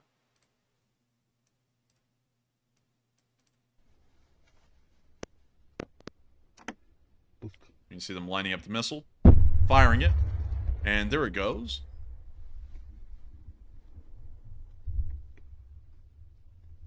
And it's on its way, and... Oh! Yes! Yes! They hit it. And so with that, another kill for the Stugna. Many Russians sleep quite nicely, of course, with big bright nightlight to help them. We're now going to be moving on into our next clip, where you can see the road leading into Bakhmut, which has, of course, become very dangerous, but nevertheless, Ukrainian forces persevere in entering the city and continuing the defense.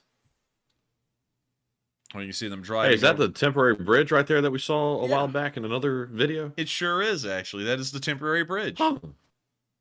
When you see them now driving in, we can see the destroyed vehicles on the sides of the road. Destroyed vehicles get pushed over to the side. They may have been destroyed on the road, but they get pushed out of the way, so that way vehicles can continue to press on. But when you see that they're advancing slowly through this area, most likely either trying to navigate the difficult road conditions, or maybe trying to do something here, because it looks like they've come to a complete stop now. Man, what are they doing stopping? This seems crazy. I know, that's what I was thinking. They're now starting to slowly roll forward again, trying to navigate their way around this car. Oh, they're trying to push the car off the road. Oh, okay, that makes sense. Still, though, pretty damn risky. And we now see that also they pushed it off where they're happy with it. And they're now going to probably press on into the town itself. But the video ends before we could see that. but very interesting to see. And I've never really seen anyone take that kind of risk before, so hopefully they're all right. We're now going to be moving on from that clip and on out of the road of Bakhmut and Bakhmut itself and down into the area of Drushkivka, where we saw a father and daughter at work, a team that works together in a Unimog ambulance. Matthew will probably love the Unimog side of this whole thing. Pretty neat. And also, it's very nice to see that entire families are taking it upon themselves to contribute to the war effort. We're now going to be moving on from this little bit of news and on to our next bit near the area of Dacha, which is also the Russian name for a summer home, where we saw the Russians being slammed by a HIMARS. So here's the clip. I guess you could say this guy here, who looks like also like that dude from Avatar. I don't know what the hell his name was, but he's going to show us the devastation that HIMARS calls to his base. Я сейчас вам покажу результат прилета HIMARS. Это было в сводках. Ну, это, конечно, здесь находились военные. Я здесь ничего не скажу. Здесь это не гражданская была территория, не гражданская. Вот, но просто чтобы вы видели, ну, поподробнее сейчас тогда это еще.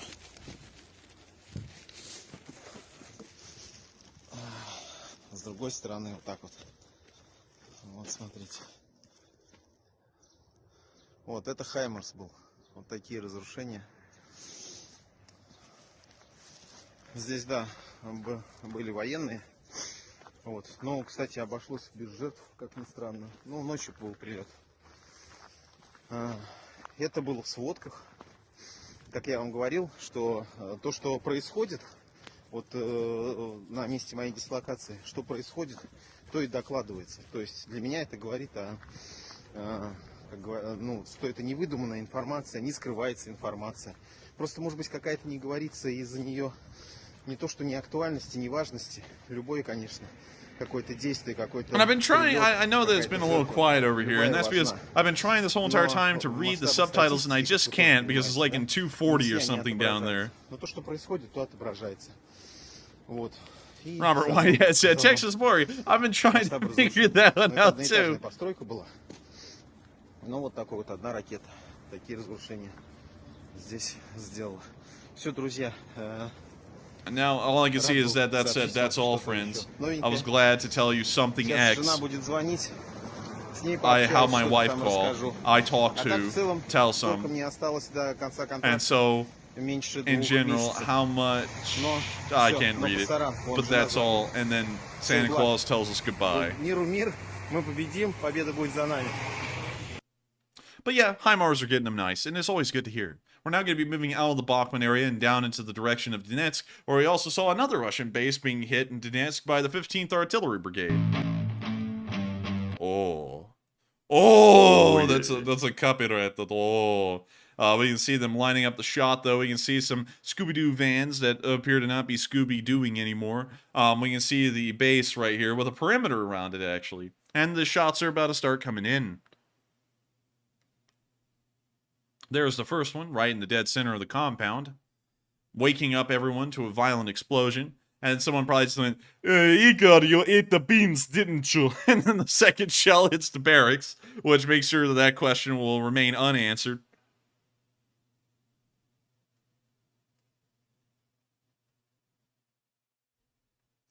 Maidenhair Fern said, Jesus, if you can't read it, we can't either. And I know it was kind of a little tough. I couldn't read y'all a translation because I couldn't read it. But anyways, base blown up. Very nice. I like to see. We're now going to be moving on from that little bit of news and on into Avdiivka, where we saw that an aid crew trying to help out with an aid station in the area of Avdiivka came under fire in the middle of their project.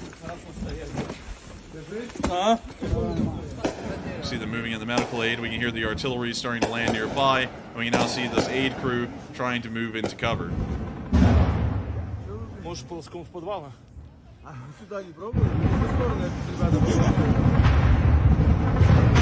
hear an intense amount of fire.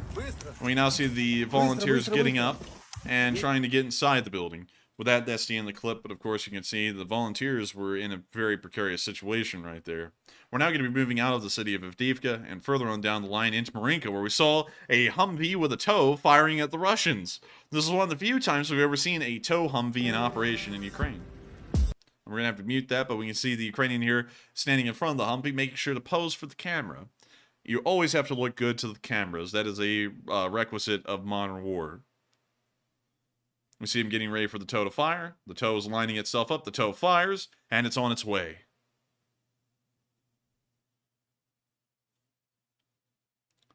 It seems that they may have hit the target. We haven't seen the target, but he's pretty excited about it. So they may have hit it. We now see the Humvee racing on, and we now see him running back to his position. With that, that's the end of the clip, but a little bit of a look at what's going on in Marinka.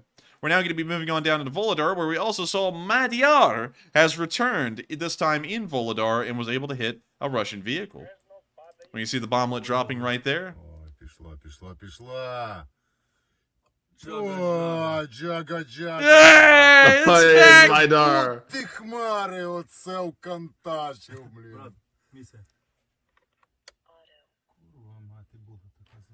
Ти бачив це? Я це бачив. Igor! Now you see the drone coming back. The absolute mammoth of a drone. Dang. Brave soul to catch it like that. Yeah, man. I mean, like, that thing tips over. That thing's turning you into ground beef. But with that, that's the end of the video, and very nice to see the Madyar has returned. We're now moving on to our next clip, where we also saw Madyar conducting even more drone strikes in the area of Volodar. Actually, I just saw that this video is 10 minutes long, and it's already 10:46. I would show this one, but it's kind of a repeat of the last thing we saw. It's just about 9 minutes and 50 seconds of it. If y'all do want to watch this clip, we won't be able to show it on the news tonight, but make sure to go down into the description below this video and click on the link to the day 393 map, and you'll be able to watch this video in its entirety on your own. We make this map fresh every single day, like baked bread, and you can only find it here. And of course, everything we cover on the news on this channel is also on that map. We're now going to be moving on into Starlomanivka, where we saw a BTR-80 get destroyed.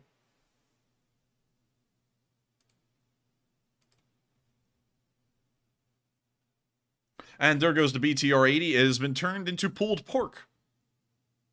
Or pulled orc, as we call it. Mm. The BTR is smoking. The engine, Igor, bled, it's burning. It's okay, Vadim. Yes.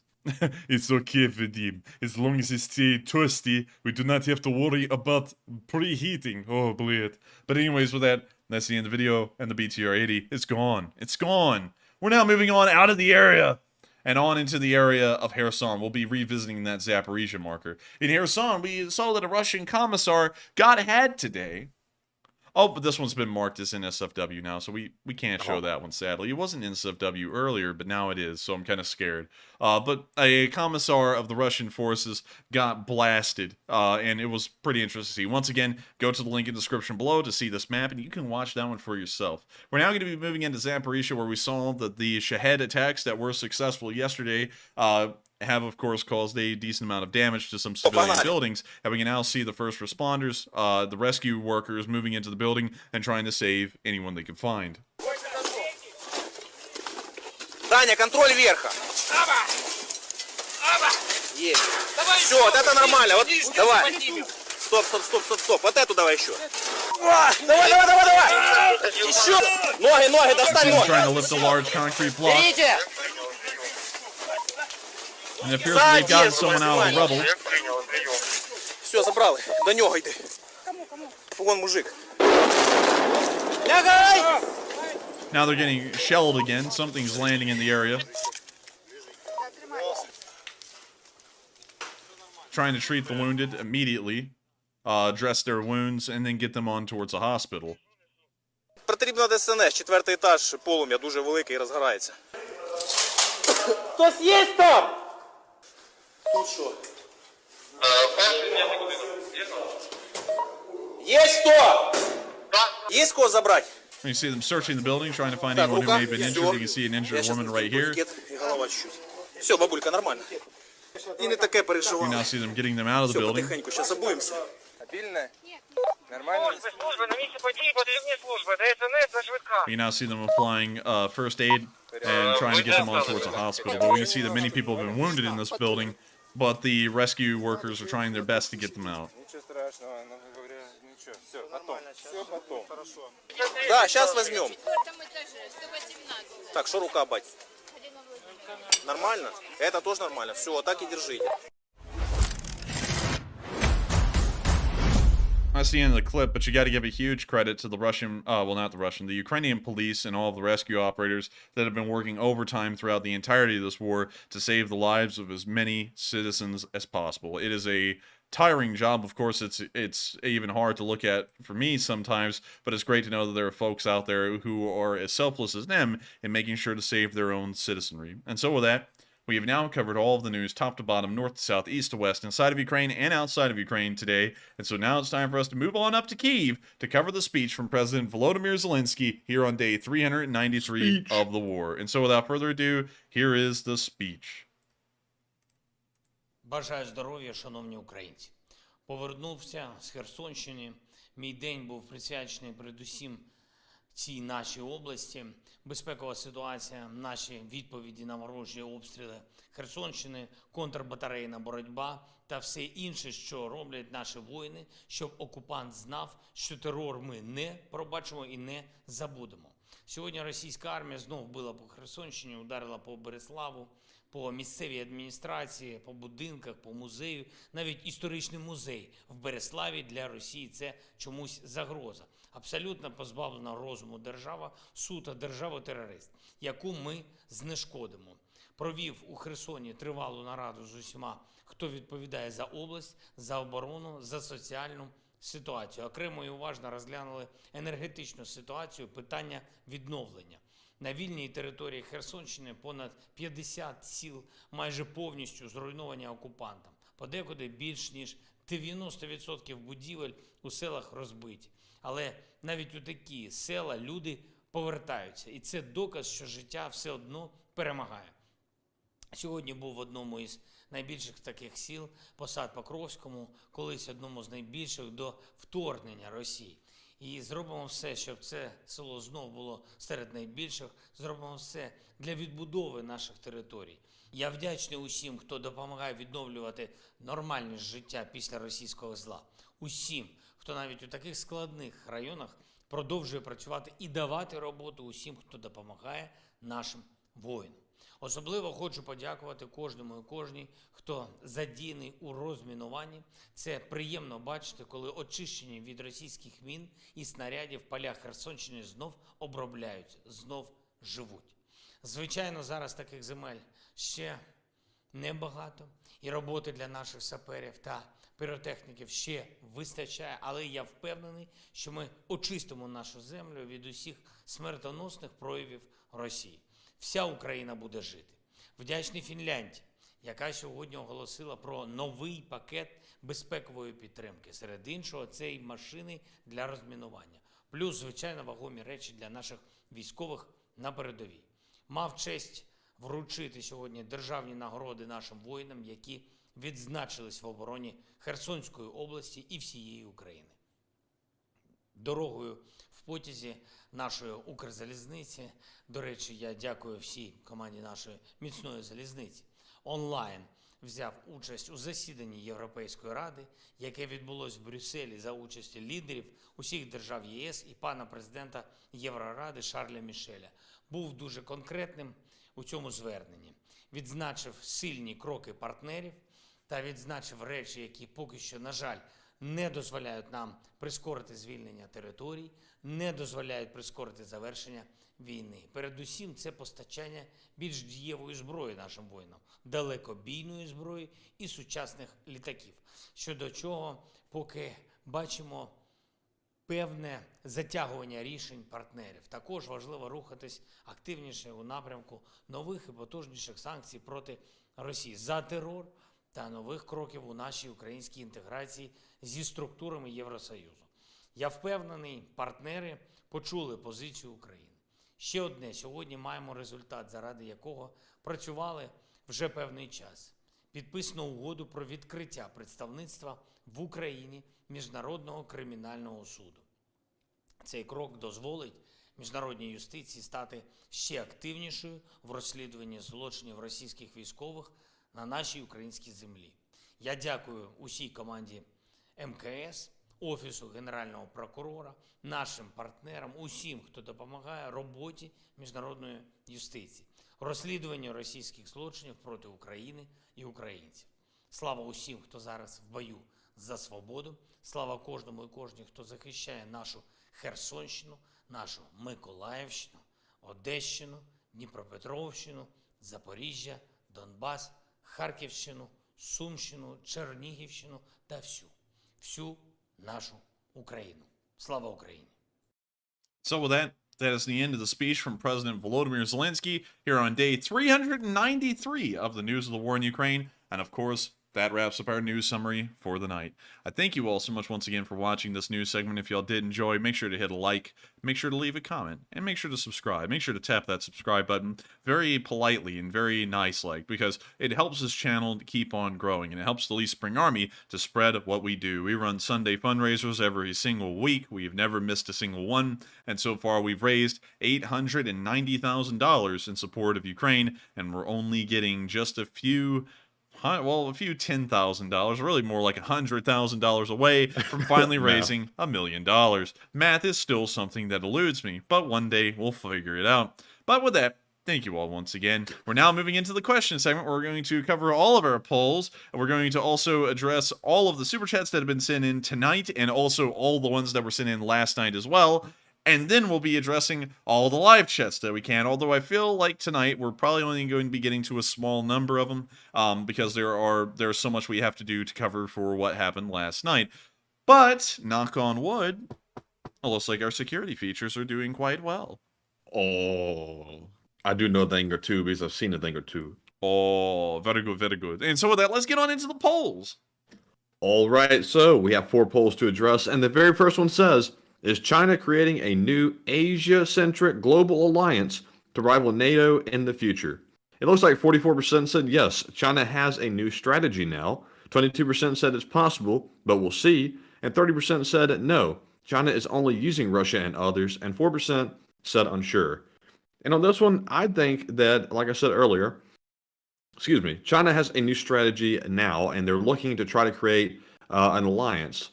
I've heard some people call it, I think, the BRICS Alliance. I'm not sure if that's a informal term or what. Is it, Enforcer? The BRICS Alliance has been around for ages and was actually started by the Soviet Union. And is it still, like, active, or is it kind of, like, gone away? It's there, but it's not really there. You know, like, it exists in name, it still exists on paper, but it doesn't really mean anything. Yeah, I think China's trying to create a new one that actually can wield some power. And I think they might be able to accomplish it, and NATO should keep an eye on that. Do I blame China for doing it? Not really, but the consequences of them forming that can be quite bad. We don't need anybody rivaling NATO's power right now. And right now, China doesn't have it, so they're trying to gain it. But Enforcer, what say you? I would have to say the Chinese have been working on this for a while. That's why I've been speaking about the Indian sphere of influence that they've been working on in Africa, the Middle East, Central Asia, and also Southeast Asia as well. This is something that has been seen for quite a while, and also the Russians being added in is really just for a resource bulk, because that doesn't really provide them anything economically, and there's also no geographical incentive to having the Russians as an ally. The only real reason to have them is for their resources, and that's it. Because the Chinese will largely carry the weight of this alliance, much like the United States carries the military weight of the Western alliance. Still, even though the Chinese are trying their best to build some kind of a sphere of influence or a zone of control, even if they did, it's not going to be comparable to the West at all, because if you look at the GDP of NATO, and we'll put this in right here. Let me see if I can find us a GDP. Let's see, what world GDP of NATO countries. Total GDP of NATO nations equals 45% of the world's economy, and that's at 32.4 trillion. I have a feeling that that number is actually a little bit off, because if we look at a NATO map of NATO members, and we take a good look at this, and okay, so the United States right now has a GDP of $21 trillion.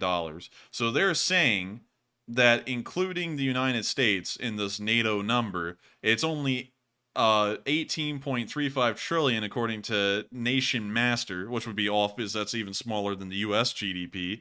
let's see here. They're saying it's 32.4 trillion, but still with the US being 22 trillion in annual GDP as of this year, that means that there's only 10 extra trillion dollars coming from the NATO alliance, which just can't be true. Because if you look at Germany, the German GDP, their GDP is 4.26 trillion. The UK's GDP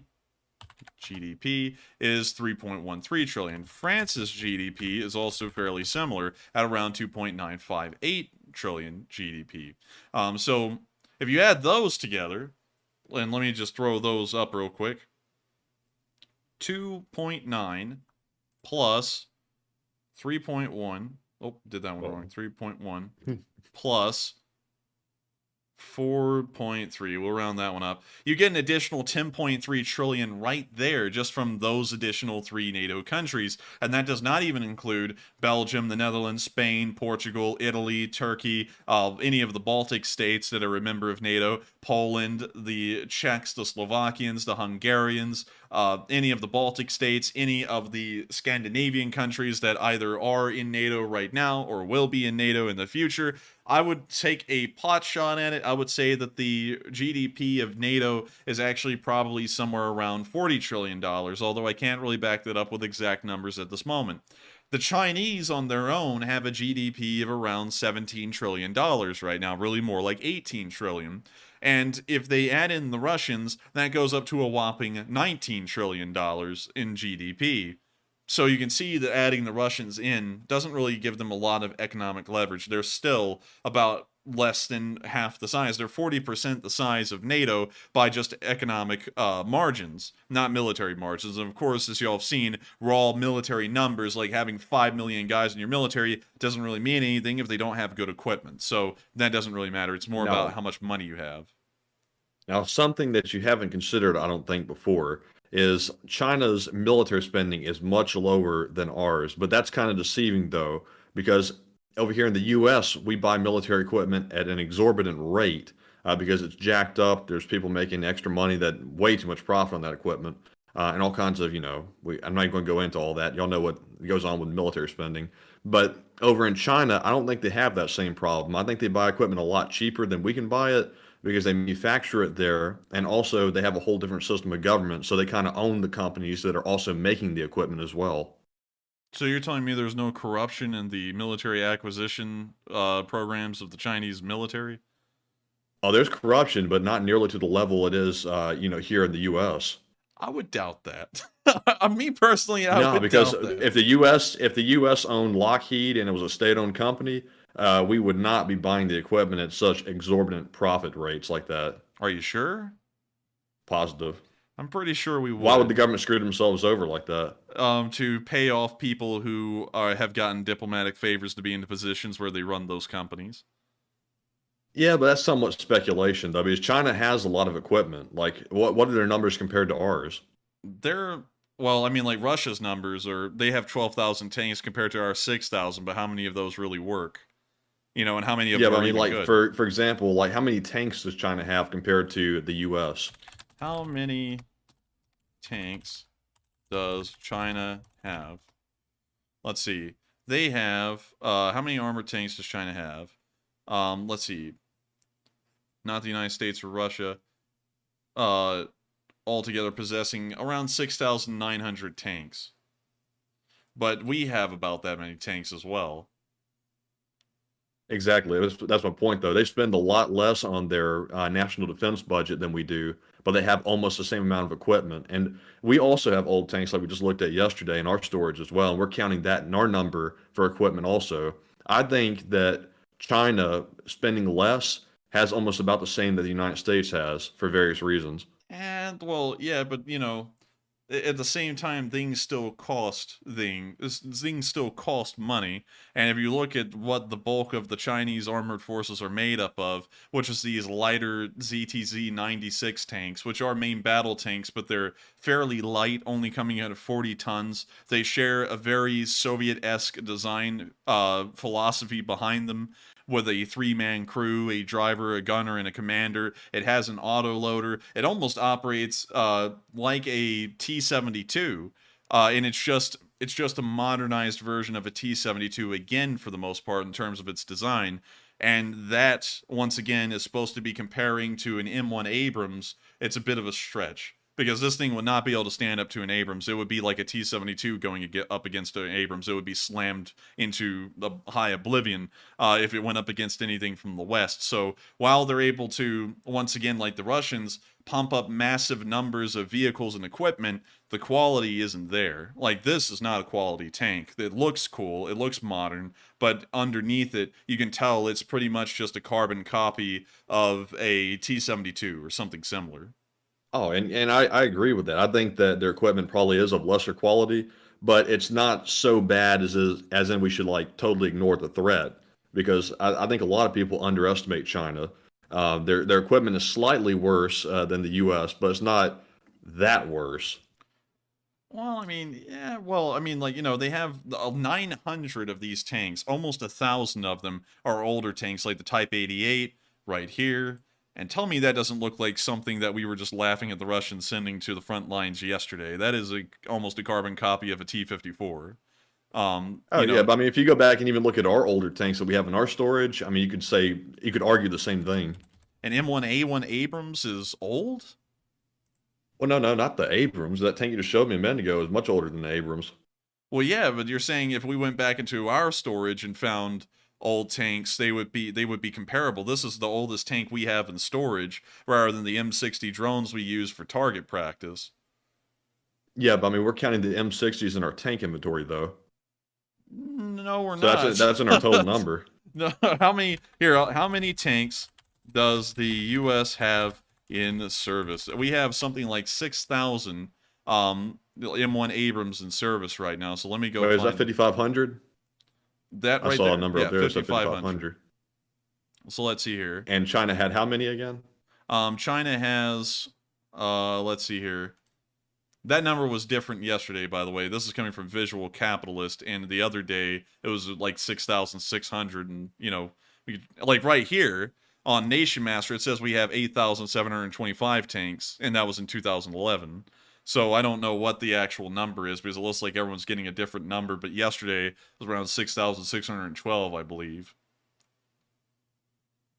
And according to Wikipedia, if we go here, we can see that all of the tanks that we have are M1 Abrams of either the M1A1 variant or the M1A2. There's 3,000 of them in storage and about 2,000 of them that are actively being used, but every single one of them is an Abrams. And we're comparing that according to the Chinese numbers, and we know that the Chinese aren't like the Soviets or the Russians, where they have thousands of their tanks in storage, and that's where most of their numbers are. Almost all of these are being used. Even the Type 88s and the Type 69s right now are being used in, I guess I could say, kind of like the similar level to a National Guard unit here in the United States. These are being used in the Chinese military for those units.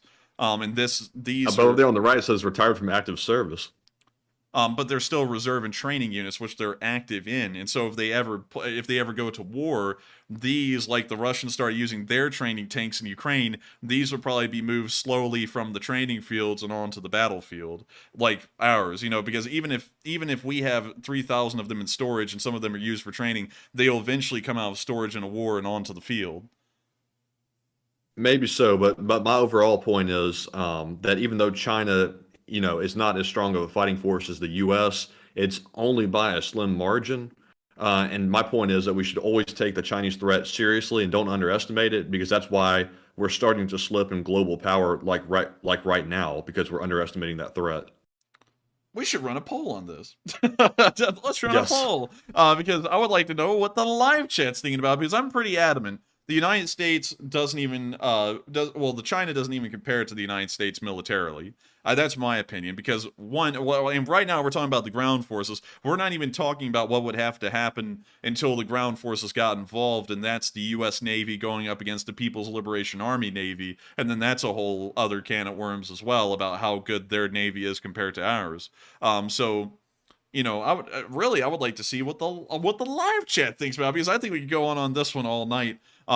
because I think you and me disagree on this one heavily, but I just don't see the Chinese as competitive, and I don't think their sphere of influence will be competitive until decades on in the future if they can grow East Africa, the Middle East, and Central Asia into massive burgeoning economies that can feed into a Chinese one. So with that, I hope that addresses that fairly well. I'll sit here and stagger a little bit so that way Matthew can make sure to put up that poll. And also, look at this, Matthew. This Leopard 2A4 can. There's 34 of them. They can. But anyways, I'll be waiting for that China's poll. being underestimated. I'll talk it out loud so my brain can work a little bit faster. Let's see. Unsure, undecided. No, no. China is not a major threat. All right. And that poll looks good. No mess ups on that one. And it's now live. So y'all let us know what you think. All right. And so Let with me that, put in my vote real quick. There we go. let's see here. The votes are coming in and things are flipping around in every direction. But now it seems as though a majority is certainly coming out, which a lot of people believe China is being underestimated at the moment. But we'll let that poll run for a few more minutes and see what the results are then. And so with that, we are on to the next one. All right. And the next poll we have here says Zelenskyy says he appreciates the MiG jets being donated thus far, but it is not enough. And what are your thoughts? 86% said he's right, more are needed to win, 5% said unsure, 5% said it's likely needed, and only 4% said I disagree, it's not crucial to win. And so far, we have seen Poland, Slovakia, and I believe another country, I can't remember off the top of my head, but they've donated some MiG jets, and that's definitely a step in the right direction. But the U.S. is still holding out on some of the more modern jets, which Ukraine could really use. Although I'm beginning to understand why the U.S. might be holding back on those jets because Ukraine is making a mistake by talking to China, and I think that's what's concerning the defense community here in the U.S. And Ukraine would be very wise to stop that so they can actually receive those jets. But Enforcer, what say you? I would say that it is good to hear that they did get around 8 MiGs from what we've counted so far, 4 of them from Poland, and I believe several more from Slovakia at this point. But we do need to see the Ukrainians eventually get some kind of Western aircraft that are modern and capable. The MiG-29s are not completely dated. They are getting a little old, though, and they're getting worn out. So it would be much better to see the Ukrainians using something like an F-16 or an F-18 instead of a MiG-29. So I'll say the support's good, but they do need more. And so with that, I hope that does address that poll fairly well, and we are on into the next one. All right, and the next poll says a whistleblower says that the FSB is operating quote-unquote concentration camps and torturing captive Ukrainians in Russia, that is. And what are your thoughts? 91%, which is a overwhelming majority, said it's very likely and it's similar to World War II and not World War III. 4% said unlikely, 3% said it's likely only isolated incidents, and 3% said it's unlikely we would notice if that was happening. And, we don't notice some things happening, kind of like in World War II. We didn't realize it for a while. And if we did realize it, the American public didn't know it for a while until it was made public. I would say that it is very likely. And if it's happening, we need to respond to that and don't turn a blind eye to it, because this is going to eventually break out if Putin keeps on this path he's going into a larger scale war. And why let this atrocity occur again? But that's just my opinion. But Enforcer, what say you? I would actually agree with that. I would say that the Chinese are a threat, and that's going to be something I have to go and try and clarify here in a second. Militarily, they're not a threat. As a country, they are a threat. I would say I would have to agree with Matthew on that one. And also, hopefully, we can try and either interdict the Russians and the Chinese teaming up together, or do something to at least make it not worth their time. So with that, I hope that does address that poll. Wait, are you on the right poll? I think you were. I think you're addressing the ones currently running. Okay, so reread this one again. Reread the line. So this one said a whistleblower says the FSB is operating quote unquote concentration camps and torturing captive Ukrainians. And what are your thoughts? Oh, that is I don't really know about that. We've heard a lot of things. And usually we end up hearing that they are true. Like, for example, how they take Ukrainian kids and force them into adoption in Russia and then spread them out across the country. So I actually wouldn't doubt that all too much, but I would like to see evidence such as satellite photography of these installations to show they are true. But I still wouldn't doubt it at this point. So with that, I hope that addresses that one fairly well. And we're on to the next one. All right, and real quick, the enforcer was mentioning the one that is currently running. It looks like the final results were 60% said China is being underestimated, 11% said unsure, and 29% said China is not a major threat. So I think we've covered that one plenty. I'm sure y'all are tired of hearing that argument. But very good points made on both, I have to admit. Always have to keep an open mind on everything. But let me end that poll, and we'll get on to our last one, and then we'll jump back into our Super Chat questions. The last poll says Prighozin wants to refocus Wagner's efforts to Africa and move out of Ukraine in the future. And what are your thoughts? 70% said he wants to save Wagner from Putin, 6% said unsure, 12% said he's drunk again, and 12% said he wants to bluff Putin.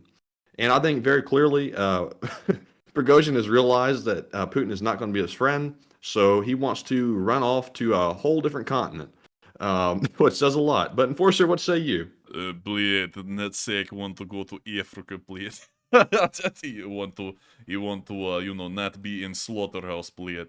I would say the same thing. I think he's probably trying to conserve the Wagner for later, because interestingly enough, he's not wanting to send them to Syria, where there's also a good amount of fighting. He wants to send them to Africa, where the fighting is asymmetrical, and usually the forces fighting in Africa are usually of a very poor quality, poorly trained, except for some countries, however. For example, the Egyptians and the Moroccans actually have a fairly competent military. The Nigerians do as well. But if you go into the areas, for example, in South Sudan, which has been wrecked by a war for several years and is finally trying to recover from that, or, for example, the Central African Republic, you can largely... the Wagner unit, although poorly equipped and poorly trained, would actually be on par with a lot of the rebel forces that are fighting in those areas. So I would say he's probably trying to send them somewhere where it looks like they're busy doing something, but it won't be that risky for the Wagner to do. So with that, I hope that does address that comment fairly well. And with that, we are on to the next one.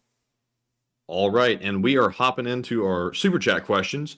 And the very first one we have is from none other than Truster1. He put in a $50 donation last night and said this is for IT support and don't want y'all to go down. And thank you very much, Truster, for that support. And thank you so much for the support, Truster, to the IT fund. We tried our best not to go down last night. I pulled out all the stops in trying to keep this thing running, and I kept it running for about another, I think it was like an hour and a half or so. So it was just like 30 or 40 minutes short of being a full-length stream if you add them all together. And I thank you so much for the support and helping this thing to keep on running, so that way we can try and do things like that. And so with that, we are on to the next one.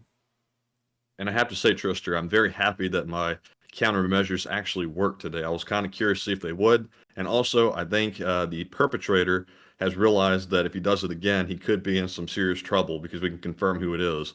But anyways, up next, we have a $40 super chat from Al Capone and also a $25 super chat from BC Skyman. And no comments on either one of those, and I think they came in last night. But thank you both once again for that support. And Enforcer, what say you? And I got to thank the both of y'all so much for the support to this channel, both Al Capone and BC Skyman. Really weird to call him Al Capone, honestly. It's like, what the heck? It's like snarky. But still, thank you to both of y'all for the support and helping this channel to keep on running. Y'all didn't leave a comment, but of course, we appreciate y'all's support. And so with that, thank you once again. I hope we addressed that fairly well. And with that, we are on to the next one. All right, and the next one goes to Hal Rose, who puts in a $30 donation and says, Enforcer, with the new thermobaric RPGs coming online, I think armor just became obsolete, and what say you?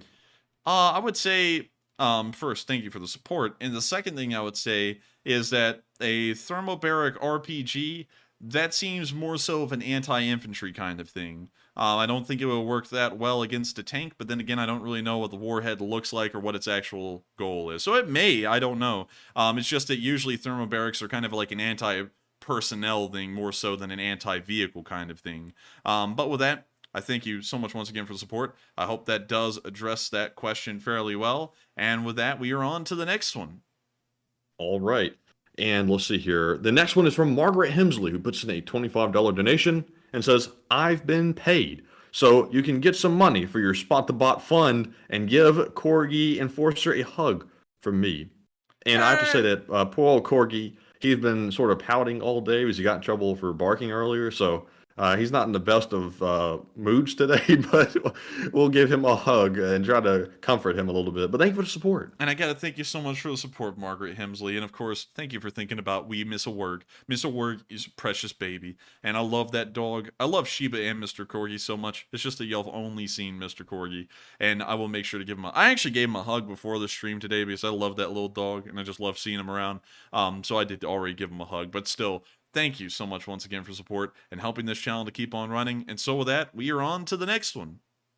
All right. And somebody said, how many super chats do we have left? And we have about 62 left. So getting on to the next one, we have a $25 super chat from Mech Tactical, who says, okay, LSA, listen up. Tomorrow night, get your Twitter and Reddit accounts ready. We got to follow the Enforcer around while he is stream and spam bobcats on anything we can. And I thank you so much for the support, McTactical, and also a pretty cool idea. That wouldn't be that bad of an idea. I think that would be pretty neat to see. And so make sure to listen to McTactical right there and make sure to implement that idea around in some circles. And so with that, we are on to the next one. And thank you once again for the support. All right, and up next, a big shout out to BC Skyman, who put in another $20 donation. I think that was last night, and there's no comment on this one either, but it was a super sticker of the YouTube creature going berserk again in the city. And thank you very much, BC, for the support once again, and we appreciate it very much. And Enforcer, what say you? And I've got to thank you so much for the support, Mosu BC Skyman, in helping us to keep this channel running. Of course, it means a lot to us, and I've got to thank you a lot for that again. And so with that, thank you so much once again for the support. I hope that does address the comment fairly well. And with that, we are on to the next one. All right, and our next one is going to go to, let's see, Ray P, who puts in a $20 donation and says, thanks as always for the great news stream, and check out where the term the whole 9 yards originated from. The whole 9 yards originates from a World War II aircraft. Let's see here. A 50 cal ammo belt. 9 yards. And let me show y'all how long these were. So, here it is. This is a P-51. You can see the ground crews here coming back to the P-51 with the 50 cals and also the ammo belts. These aren't actually the entire length of the ammo belts that would be used. The lengths were about 9 yards long for each machine gun, and that's where the term the whole 9 yards comes from, because if you were flying a P-51 and you held down the trigger, you were giving them the whole 9 yards of ammo that was inside of each machine gun. You can actually see them loading it in right here and how much of the wing was just filled with the raw ammo alone. And it's really crazy to think that an aircraft at a time carried around that much ammo. I mean, like, the wings were literally just ammunition. But still, that's where the term the whole 9 yards comes from. And I got to thank you so much once again for the support and helping this channel to keep on running, because of course, without your support, it wouldn't be possible for us to talk about cool facts like the whole 9 yards. And so with that, we are on to the next one. And thank you so much once again for the support. And that was interesting. I didn't know that. Very interesting. Up next, we have a $20 super chat from Panama Floyd, who says, the Leaf Spring Army sends its regards. And in parentheses says, shell explodes in Russian bot farm. And thank you so much for the support. And the Leaf Spring Army sends its regards. Cling, cling, cling. Push drill, push drill. That thing blows up or whatever. You know, that was like our intro little video from the Leaf Spring Army Census Regards. Oh, yeah. But still, I thank you so much once again for the support. I hope you enjoyed me reenacting our intro, at least in the audio. And thank you so much once again for helping this channel to keep on running. And hopefully we do blow up an artillery shell in the internet on the bot farms. And so with that, thank you once again for the support. I hope that does address that fairly well. And we are on to the next one. All right, and the next one goes to David L, who puts in a $20 donation and says, keep doing what you're doing. I think I will. And I got to thank you for the support and helping this channel to keep on running. And I'll make sure to keep on doing what I'm doing right here. Hey, I'm walking here. And so with that, thank you so much once again for support. I hope that does address that fairly well. And with that, we were on to the next one. All right, and up next, we have a $20 super chat from none other than Psyops. And he says, what does he say? He says, I'm dying here. I need tractor news. Let's see.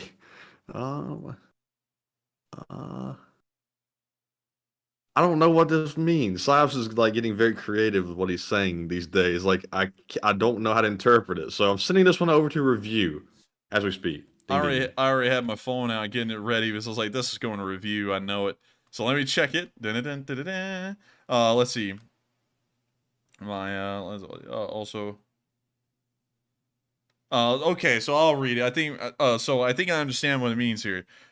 Roses are red, violets are blue. Mad if you don't put on pants, I will end you. And Texas stinks. Matthew, quick, put on pants. He's here. Oh God, he's here. But still, thank you so much. That sounds a little weird. It kind of does sound a little weird, and I gotta thank you for the support, Psyops, and helping this thing to keep running. A little bit of a weird one tonight, but still. No, the way you put it sounded weird. Well, what do you mean? I don't know. Something about it sounded off. Dude, I was just reading it, but still, I thank you for the support, Psyops, and helping this channel to keep on running, and of course, thank you for helping to be one of our channel moderators here in the live chat, and also being a comedic relief down there. Of course, you add a lot to the stream, a little funny fella, and of course, we thank you so much once again for the support. Sadly, there's not a lot of tractor news, though, because it seems as though the tractors have finally migrated on to greener pastures, tilling the fields of Ukraine and getting ready for this planting season. But still, thank you once again. I hope that does address that the best I can, and we are on to the next one. All right, and up next, we have a $20 super chat from Chase Maddie, who says, greetings, Don. Wouldn't that be wild, Don, if Ukraine really pushed into the Belgorod region as Prighozin has suggested? Don, wouldn't that completely disrupt Russian supply lines to Donbass, Don? That would be crazy, Don. But it wouldn't do much, Don. I don't mean to be a Don, killjoy, Don. But going to Belgrade would not interrupt a lot of supply, Don. They could just move the supply further into Russia, Don. From Voronezh down to Vishniskaya, Don. And then on into Rostov on Don, Don. They wouldn't really be able to deal with it much, Don. And also, Don, they would invade Russia, Don, which would freak the Russians out, Don. And then I don't know what they would do, Don. But still, Don, thank you so much once again for the, Don, support, Don. And helping this channel to keep on running, Don. And so with that, thank you once again. I hope that answered the question fairly well. And we are on to the next one. All right. And the next one goes to Melissa Smith, who puts in a $20 donation and says, for the law school fund, and take a question from the lovely LSA chat. Slava Ukraine. And I thank you so much for the support to the law school fund. We'll be needing that coming up here in the fall. And I thank you so much for helping this channel to keep on running as well. And we will make sure to yank one from the live chat, Matthew. So could you pull out the pliers and pluck one from the live chat for us real quick, Matthew? And yes, we can. And this one goes to, let's see here, Trister1, who says, what is the Western equivalent of the T-54 and, for that matter, the T-34? The Western equivalent of the T-34 would be an M48 Patton. This is about the closest thing I can think of in its introduction to service that there is. It has a 90mm gun. It is not really that good. It would not stand up in the modern world. This thing is obsolete by all standards. And that's really the only thing I could think of that could compare. What would compare to a T-34, however, would be something like an M4A3 Sherman with a 76mm gun. Something along the lines of this one right here. They call this thing an Easy 8. I just call it an M4A3. But that's what would largely be comparable to a T-34-85. Because while T-34-85s were introduced in the Second World War, they would finally kind of fix the stupid production issues they had, like even making the sights out of anything but polished steel. after the war. And so a M4A3 would be comparable to a post-war T-34-85. So with that, I thank you so much for the support. And I hope that we answered that live chat question fairly well. And that's what I would say would be comparable to a T-34-85 and a T-54/T-55. So with that, I hope that does address that question well. Thank you once again for the support. And with that, we are on to the next one. All right, and our next super chat is going to go to none other than BC Skyman, who puts in a $50 donation. And thank you very much, BC, for that. He says, thanks for waking me up, Enforcer, and Tyson, please. I'm telling you, man, the pain is immense. I'm telling you, I gotta get my pigeons. I gotta make them kiss. The pigeons, they gotta kiss right now. Nah, thank you so much. Fiji water. I gotta feed my pigeons Fiji water. I gotta feed my pigeons pigeon water. but I thank you so much once again for the support, BC Skyman, and I thank you I thank you for letting me wake you up. It's tough around here, especially when you gotta fight that guy, that Logan Paul guy. It's tough around here, I'm telling you. But thank you once again for the support. I hope that addresses the comment fairly well. And with that, we're on to the next one. But you're an absolute legend, BC Skyman. Never forget that. I'm going to take some mushrooms and I'm going to ask you, are you scared of dying or something? And so with that, we're on to the next one. You know, speaking of the Paul brothers, you heard that Jake Paul got caught up in a little problem with the SEC the other day. Oh, no. What was that about? Oh, something about cryptocurrency. Who would have guessed? Oh, no. I guess you could say he's a little bit of a punk for crypto. A crypto punk, maybe. Well, Well. call him out. Call him out. Call him out. Man, that's like a cult thing at this point. When we do it, the other one just does it. But, man, I got to tell you, speaking of call him out, I've heard he's been calling out the... I think we already touched on this before, but he's been calling out the political views that he's got a little bit, and it's a little spicy, a little spicy. I think we covered that before, but anyways, it's very interesting to hear that the little Paul brothers maybe get into a little bit of trouble, allegedly. But with that, we're on to the next one. All right, and up next, we have a $20 super chat from Mr. Diggs, who says, shout out to Ukraine_TBIC Brandon. I have stopped spending money. WOT Gaming. Mr. Diggs has a challenge for most adult LSA members. Stop spending money on gaming and find out how to help out in Ukraine. And I just found Ukraine TBIC and Terra. And I thank you for the support. And also, I would have to tell you, Ukrainian TBIC is actually pretty cool. He has actually commented on one of our videos before, which I thought was pretty cool. Another thing is that he's still out there and he's still repping the set. And I got to say, that's incredible to know of him. He's a Canadian repping the set for Canada out there. And I wish him the best of luck, and I hope he stays safe. And so with that, thank you once again for support. I hope that does address the comment fairly well. And whether you listen to his life advice or not on games is one thing. As long as we are able to reach the goals on Sunday, that's all that matters to me. The rest of it, for all of y'all, that's up to y'all. And so with that, we're on to the next one. But thank you so much once again for the support and helping this channel to keep on running. Yes, indeed. And the next one goes to Carolyn, who puts in a $20 donation and says, excuse me, endless numbers of poorly trained soldiers and lots of old tanks still drain Ukraine's munitions.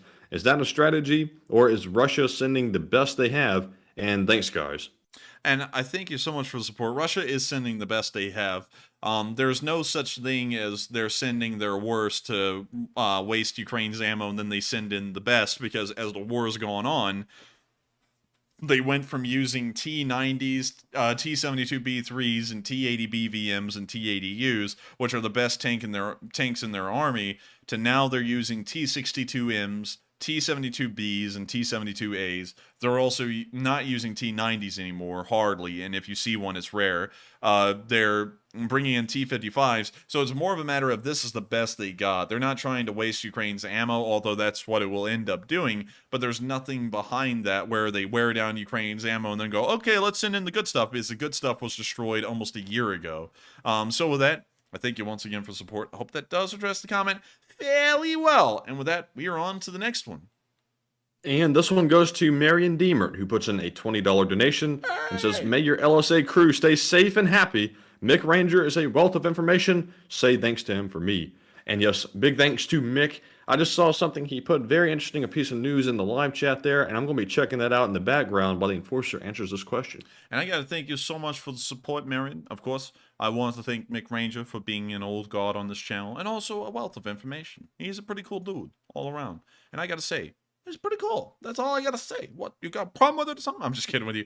But still, he is really cool. I have seen him in the live chat, and he always is posting interesting information. And I thank you so much as well, Marion, for supporting this channel and helping us to keep this thing rolling. And so with that, we are on to the next one. And thank you so much once again. All right, and the next one goes to Nick Moore, who puts in a $20 donation and says, "Hi guys, I grew up in Port Isaac where they film Doc Martin. Drop a pin in there and take a question from the live chat." Port Isaac. Port Isaac. It's in... Oh my god, it's in Cornwall. Come out and fight like your man. Hey, look, it's Polseth. We actually went here. Nice place. Yeah, it is. It's a nice place. Kind of sparse, though. Kind of sparse. Kind of sparse, if you ask me. But still cool, nonetheless. Let's see here.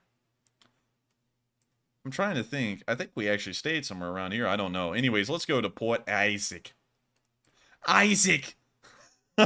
Isaac, you're not supposed to dock here. That's okay. They'll name a port after me in 800 years. And then Port Isaac was born. So...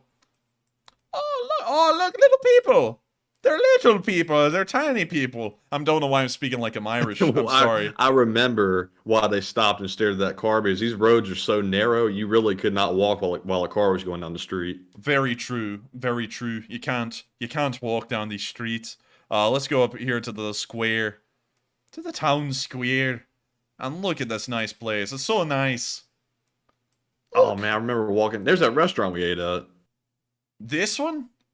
I think that is the restaurant, I think. No! It might be a house. No! I know the one we ate at. It's, let's see, it's this one right here, the oyster catcher. You'll know it when we drop down. You'll see it. We ate at that one. Oh, yeah, we sure did. That was it. Yeah, we walked in the doors here, and then we ate down here on this little floor. It looks old from the outside, but it's really nice and modern on the inside. Yeah, it was unbelievably modern. Also, the weather was not like this when we were here. It was actually sunny and perfect. And what was really cool is that when we woke up the next morning, the fog was so thick. We'd never seen fog like it before. You can only see about 3 feet in front of you when you opened up the door. And then as the morning kept going, the fog rolled out, and you could see across the bay to Padstow. And we were like, oh my god, let's go to Padstow. And then we figured out that Padstow is a whopping 3-hour drive from Polseth, which is literally right there. It's like 5 miles away from Padstow. But to drive there, you had to go all the way down here to Wadebridge, and then all the way over. And that was like a 3-hour drive, which was like insane. Especially for how small of an area it is, because in Alabama, that drive would be like 20 minutes, but in Britain, for some reason, it was like 2.5 hours. But still, Port Isaac is actually really cool. And let me drop down here. The Outlaws Guest House. Oh, wow, that's beautiful. Let's see, where's the Outlaw? There's the Bay Hotel. Oh, that looks like Faulty Towers, kind of, doesn't it, Matthew? Yeah, a little bit. Yeah, it kind of does. Like but this is not a bad place. Not a bad place at all. Really neat. Also, look, they're selling cream teas with a view. Oh. With Cream takeaway. tea. Never heard of that. Yeah, man, do you remember the joke we used to say about takeaway? Stick them up. It's a takeaway. Give me all your money. Yeah. But anyways, I like this place. It's really nice, really cool. And I always love small British towns. They're very neat, have a lot of character in them. And of course, we haven't gone to anywhere else in Europe, but maybe one day we will. And Britain's really cool. And so thank you so much once again for support. I hope you enjoyed us looking at Port Isaac in Cornwall. And with that, we are on to the next one. And thank you so much once again for the support and helping this channel to keep on rolling. Also, Starcats, don't leave yet. Your super chat is up. Starcats7 put in a $20 donation and says, "Hey, I just got here, and I was curious how everyone's day has been. Slava Ukraine, glory to the LSA. and have a great day and night, everyone. And I gotta say, my day's been pretty good, but what about you, Enforcer? And I gotta say, Starcast, thank you for the support. Don't leave. And of course, it's been a pretty good day. I've got to be honest with you. It wasn't bad. Yesterday, though, I never got to say this on stream because so much happened last night that we were never able to talk about it. I was working on a rifle before the stream last night, and I was putting it back together, and the bolt, when I was putting it back in, it wouldn't slide in right. So I pushed my thumb on it a little bit, and then it started rocketing down the gun and into its position. But then I realized that my other hand and one of the fingers was just kind of in like the ejection port area. You know, that opening on the side of the upper where the ejection port is. And so I started to move it out of the way as quick as I could, but the bolt caught the I don't know what, the ring finger on that hand, on my right hand, and it cut it badly. It cut it so bad that as soon as the bolt closed and my finger got all the way out of the way, it was dripping blood so quickly it got on my shorts. I had to put my hand under my other hand that was bleeding to run to the bathroom, and there was a pool of blood in that hand. It was bad, and it bled so badly that the Band-Aid turned red when I woke up later on in the day. Well, later on the next day after the stream, the Band-Aid had turned completely red because there was just so much blood. Oddly enough, though, it cut deep, but it was incredibly small. It was like a very small, deep cut. Like, it wasn't long or anything. It was just very, very deep. So it just poured blood. And so I have a Band-Aid on this hand, and it's been very hard because that's the hand I use to move around my mouse, and I hold the mouse with that finger. And so it's been very hard to do that all night. But rather than that, and going on into today's been a great day. It's hurt a little bit, but, you know, that's the expected. You know, it, like, cut, like, pretty good ways into the finger. I was like, oh god, like when it started bleeding like that, Matthew, I was like, oh no. I was like, did I really just screw over my finger that badly? Luckily enough, it wasn't that bad though. Man, that made my injury from messing with that other gun you've got look like a joke.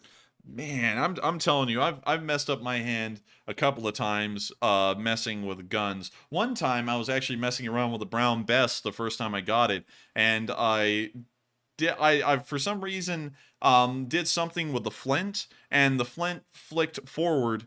I think I accidentally may have done something with the trigger, and I was trying to reset the lock forward, but I didn't realize how much strength there was behind that lock that holds the flint, and so it just flew forward and it like sliced my thumb on my left hand. I mean, I've really been messed up by guns here and there a little bit with the hands. Luckily, it hasn't been anything that bad, but there was a story for you. But anyways, I thank you so much once again for support and asking us how our day was. And let's ask the live chat, how was y'all's day? Was it good? Was it not so great? Maybe there was something to improve on? Send it to the customer service division. Let's find out. And so with that, we are on to the next one. And thank you so much once again for the support. All right. And up next, we have a $18 super chat from Samuel Kook. I believe that's how it's said. Hopefully I'm not saying that wrong. Samuel says, what do you think about Swedish Stridsvagn 103 tanks? I think they would perform very well, and what do you think? I don't know if they perform well or not, because it's such an unorthodox design. It's called the Wedge, for a good reason. That's what a Stridsvagn 103 looks like. That's pretty flat. It's pretty flat. This thing is only 1 meter tall, which means that it's 3 feet tall. That's it's pretty short. Yeah. It actually has the ability to tilt itself as well. It's got hydraulics in the suspension. What use would that be? Here's the use. I'll show you. You see, when these things get up to the side of a berm, I wish I had a good way to show it to you. When they get up to the side of a berm, they tilt the front glacis forward. One, to angle the armor a little bit better, and two, the gun is fixed in place. The gun doesn't have any movement to it on its own. It can't turn left or right on its own. The whole tank has to turn in the direction they want to fire the gun, and to get any elevation or depression for the gun, they have to mess with the hydraulics and the suspension to do that as well. So it's a really weird tank. I don't even know if it would... What the hell? I don't even know if this thing would really stand up in the modern day, moving on from that ungodly abomination. because it's just so unorthodox in its design. It was okay. The Swedes actually replaced this thing a little bit with STRV 104s, which I'll show y'all right here, which, believe it or not, are British-made Centurions. So that kind of tells you that they weren't really that happy with his performance, but it kind of worked then. I wouldn't say it should work now, and I don't think the Ukrainians should be supplied those, but it certainly was an interesting tank design. So with that, I hope that does address that fairly well. And thank you so much once again for supporting a very interesting question. And with that, we are on to the next one. All right, and the next one goes to John Luke Sills, who puts in an $18 donation and says, buy some Brie cheese, crackers, and spread it on some of them, or buy some Premier Buells. Find it. Brie cheese? I believe it is. It might be spelled a little differently than used to, though. Brie cheese. We're going to get some brie and put it on some rye. Call this thing a brie. Oh, I'm just kidding with you. I say things wrong a million times. I take it personally. I dare you. You turn into that meme, and I took that personally. I'll never recover from this. I'll never financially recover from this. He didn't. But I thank you for the support to the Brie Cheese Fund. We'll make sure to have some. And what was the other thing as well? The other thing was Premier Buells. Find it. What is that? What is that spelled like? Like Premier and Bulles.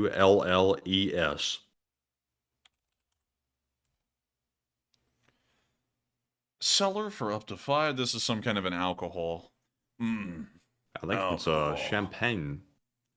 Champagne? How much? It looks expensive. Let's see here. It is 3.7 star, 9.81. Is it $9.81? I think so. It's got some questionable ratings though. 3.7. That ain't no champagne for $9.81.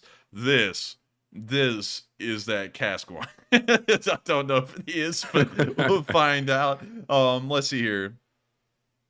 Facts about the wine. Winery Sir d'Arc is from Chardonnay. It's from... actually, no. The grapes are Chardonnay grapes, sorry. But the region is France. Languedoc Roussillon. Limo. and then blanket of limo. Let's see. The wine style, French cream. Alcohol content, 12%. Allergens contains sulfites.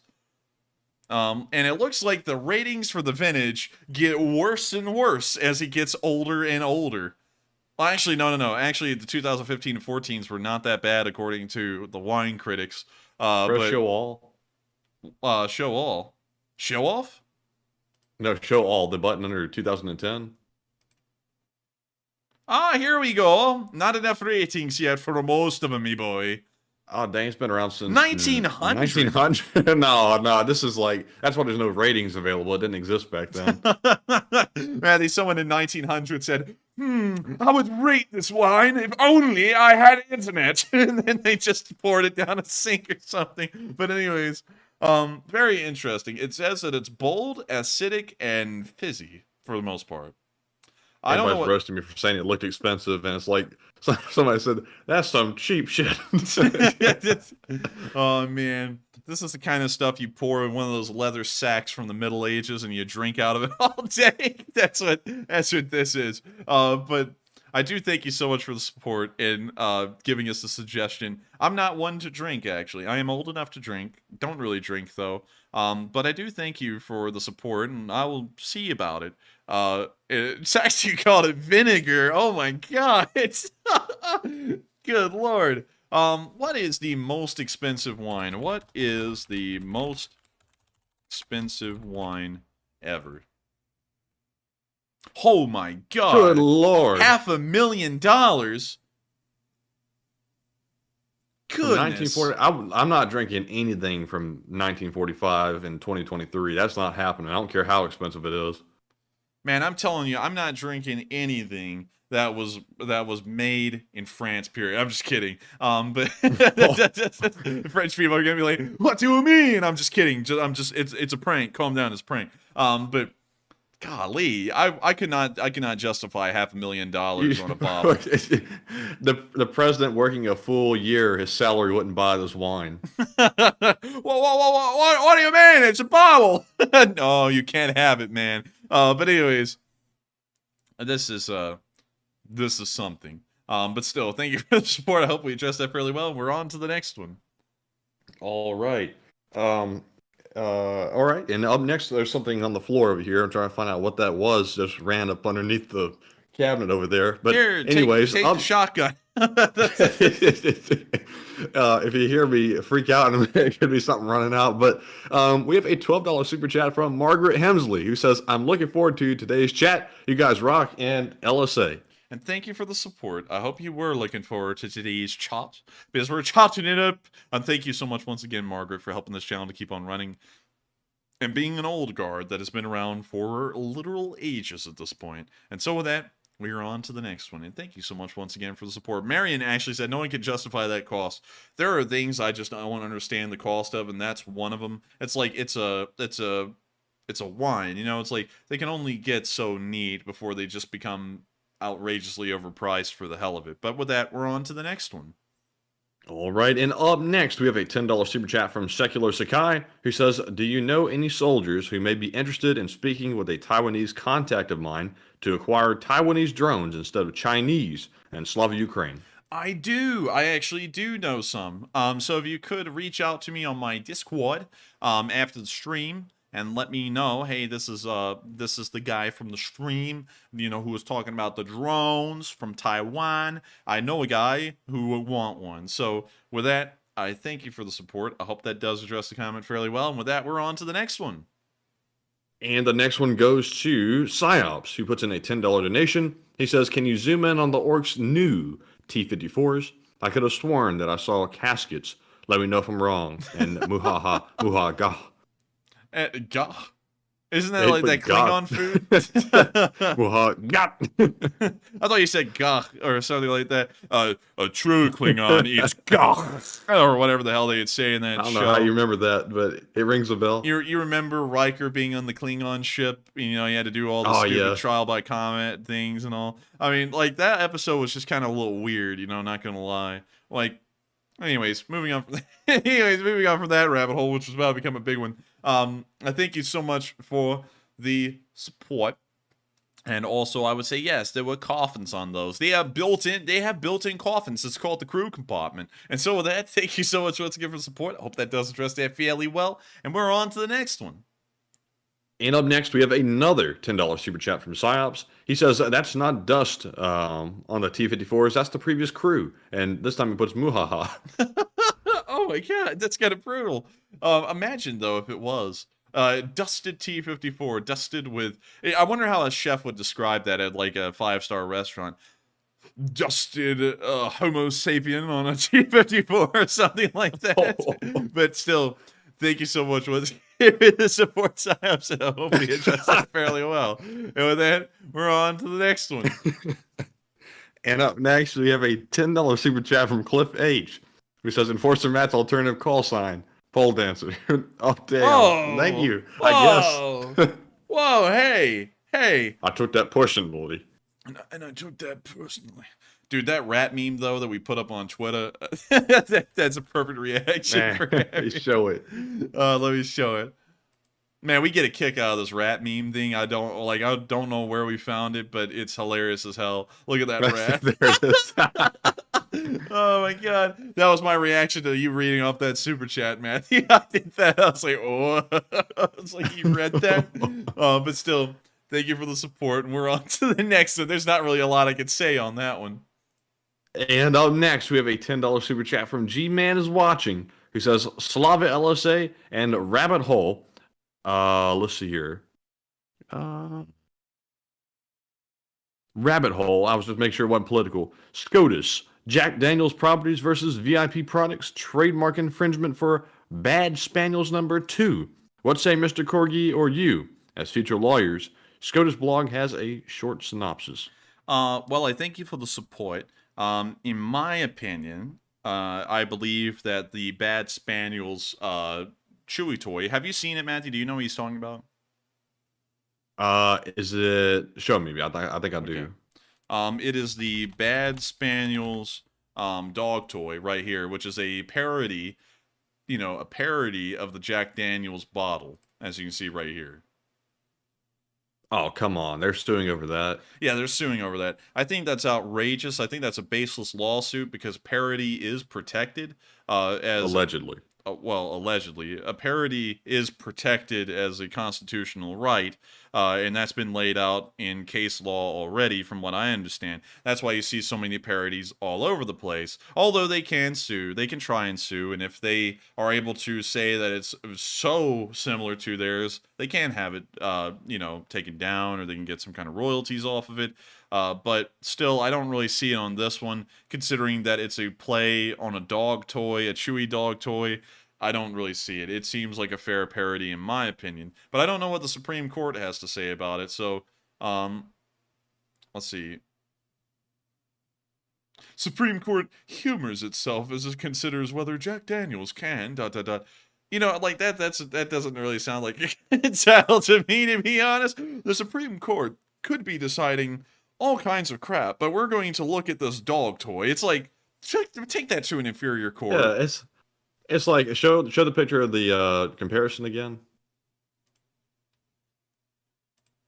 It's like, is somebody really going to look at that and get confused with Jack Daniels or the dog toy? It's like Coltenberg said, it's an obvious parody. You're not going to have any confusion about whether or not that's actually Jack Daniels or not. Dude, if you are so drunk to be able to confuse those two with each other, maybe you don't need to buy another Jack Daniels. Maybe you do need to buy a Bad Spaniel so that way you don't end up dying from liver poisoning or something like that. Because when I bought this dog toy, I thought I was buying a bottle of genuine Jack, but it turned out to be a piece of rubber. Yeah, and look at how many other ones there are. I mean, like, there are like plays on every single kind of beverage there is out there. That is a toy, a Chewy toy for a dog. I don't really get it, to be honest with y'all. That would be my opinion. And if the Supreme Court says that this isn't really a parody and they have to stop this or pay out to Jack Daniels, that wouldn't really make a lot of sense to me. Of course, it's the Supreme Court, so this decision's final, so you just have to go with it. But I wouldn't really get it. But anyways, they haven't decided on it yet, and I hope that addresses that fairly well. And so with that, thank you so much once again for the support. I hope that does address the comment, and we're on to the next one. All right, and our next one goes to Psyops once again. He puts in another 10, and can't read the first part, but the second part says he does love those bots and whacking them. Okay, that part sounded wrong. That part sounded wrong. Yeah, a little bit. But I thank you for the support, Psyops, and Matthew does like getting those bots. Not that way, though, but the other way. And so with that, we're on to the next one. Thank you once again for the support and being silly little fella, Psyops from Oklahoma. Yes, indeed. And up next, we have a $10 super chat from none other than CK Bold, who says, take a live chat question, if possible. And it is possible, and we will get that one right now. And thank you very much for your support. Oh, what the hell? What was that? But Matthew, up next, Matthew, not quick, up next, we have a question for the live quick, chat. it's coming out from under the table! Get it! It was a bug. But let's see. Yeah, it was a bug. Yeah, a fast-moving one, too. The question in the live chat goes to Running Bear, who says, have you seen the latest attack on a Russian ship in Crimea? I have, actually. We did show that on the news about a day. Well, I think we showed it yesterday, but, due to all the lag, I don't know if you saw it or not, but it is on yesterday's map. So with that, I thank you so much for the support. I hope that does address the comment fairly well. And with that, we are on to the next one. And you, Matthew, you said that's a fast mover. That sounds like Le Baparoche. Jesus. Is it? Yeah, it was. It just ran over my foot. That was, oh my God. Why in the world do they always do that to you, though? They always, take the same path right over your foot. I don't know why. We're gonna have to conduct a raid here soon, Matthew, with the raid, because they're coming back out in force. We've been fighting these stupid things forever. And no matter how much raid we use, I swear we live in a chemically contaminated zone at this point with the amount of raid we used on these stupid things. And we keep this house immaculately clean. Like, food isn't left out or anything. They're just everywhere. We don't get it. We really don't get it. But there goes another one. Papa Roach, he's on the move. But anyways, we're on to the next one.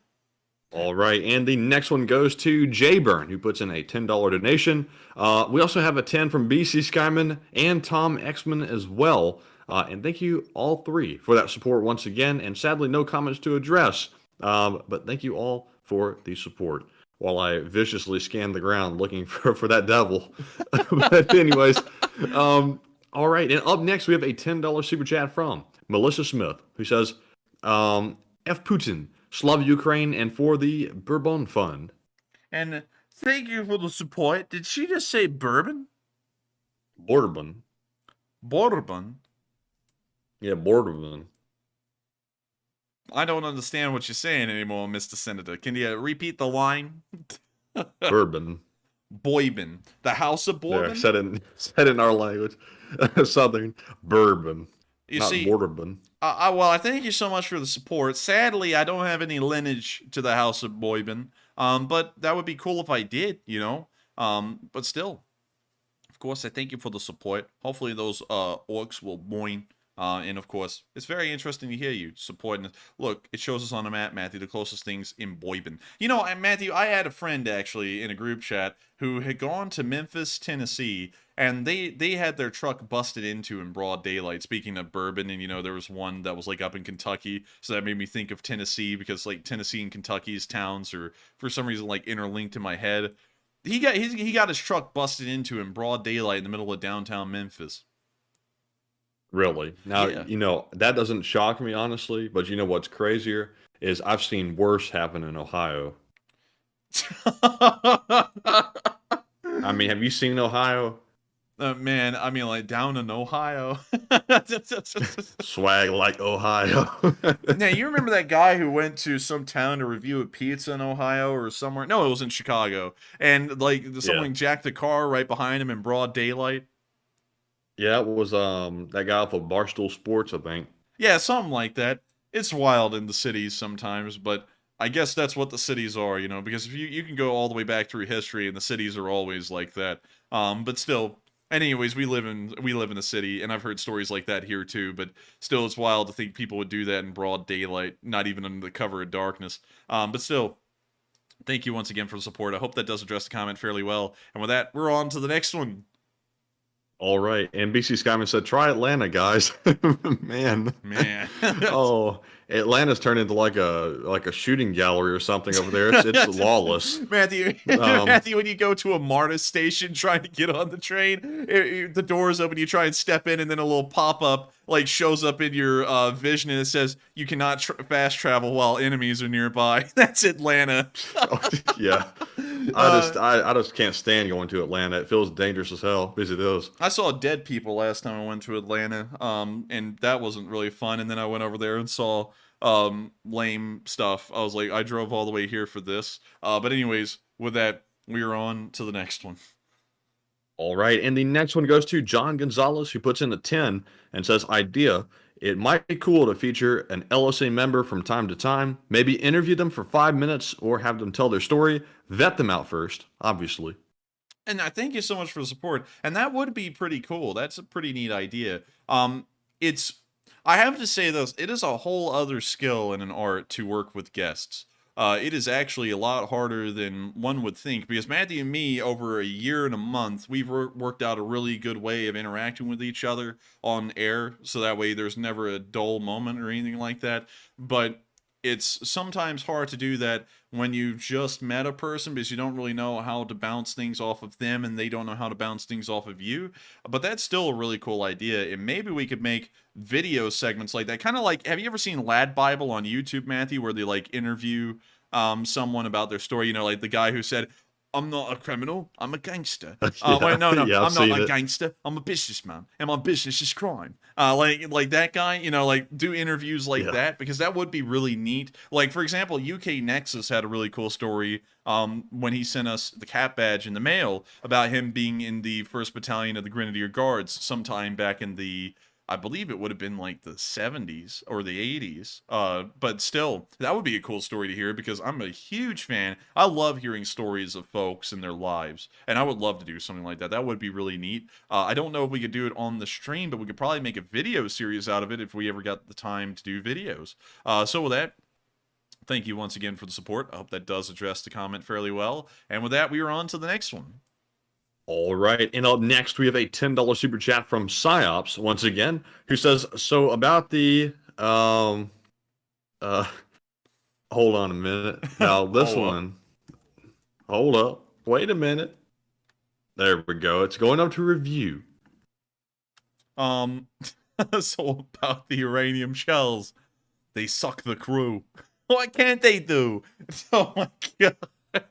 Well, thank you for the support, and well, they can do just about everything. Everything. But still, thank you for the support. I hope that addressed that fairly well. We're on to the next one. All right, and up next we have a $10 super chat from James Lynn, who says, "You have to consider that the ammo being used in the T-55 is 40 to 50 years old as well. If it's not stored properly, it'll be unstable or unusable." And I thank you for the support. I've actually heard that depleted uranium also is a fire hazard, believe it or not, Matthew. It catches on fire really easily. I haven't heard that. Is that what the T-55 uses? Depleted uranium? Yes. No. Wait, reread that question again, because I swore they said something about depleted uranium shells.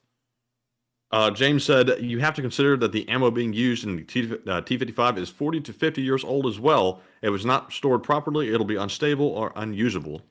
Oh, I'm sorry. I thought he was talking about ammunition like depleted uranium. You are correct. That is very old ammunition, but at the same time, usually smaller ammunitions like rifle rounds can survive for a very long time. But that the same may not be said for tank shells, considering they are larger. And that adds a whole other amount of elements and preservation needed to keep them going. So with that, I do thank you for the support. I would definitely agree with that. The shells are also going to be ancient, to say the least. And with that, we are going to be moving on to the next one. But real quick, I would like to clarify somebody's Marine, because they said, what happened in East Palestine is nothing to laugh at. We weren't laughing at East Palestine. We're laughing at Ohio as a state. We laugh at everything equally. I can't help that East Palestine happened. We're not laughing at that, though. We were laughing at some other things. For example, Cleveland. Because I've never heard anything good trust about me. Horrible things have happened in Alabama too, but we still laugh at it. Yes. Well, not East Palestine. Not at the problems, but just the place in general. We're a fair opportunity channel here. We take pot shots at everything. So with that, we are on to the next one. All right, and up next we have a $10 super chat from Dive Bomber, who says, "Why not send a couple hundred M60A3s to Ukraine? They have outstanding thermal optics and rangefinder. Thousands are still in service in 2023. Egypt has 1,716.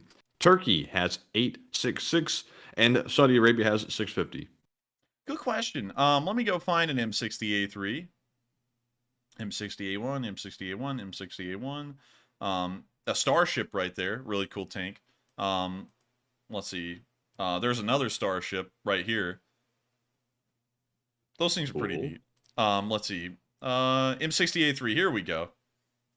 There's an M60A3. I don't know if we even have any of these in storage anymore. We may have sold them all off to foreign countries, so other foreign countries would have to provide them to the Ukrainians, and that may be out of our control. Nonetheless, it would stand up against most armor that we see the Russians using in Ukraine at this point, but we don't want to just stand up against it. We want it to be well superior to Russian armor, and the best way to do that is to send the most modern tanks like the Abrams, although this wouldn't be a bad replacement in the meantime while waiting for Abrams or just to bolster their numbers. So with that, I thank you so much once again for support. I hope that does address the comment fairly well. And with that, we are on to the next one.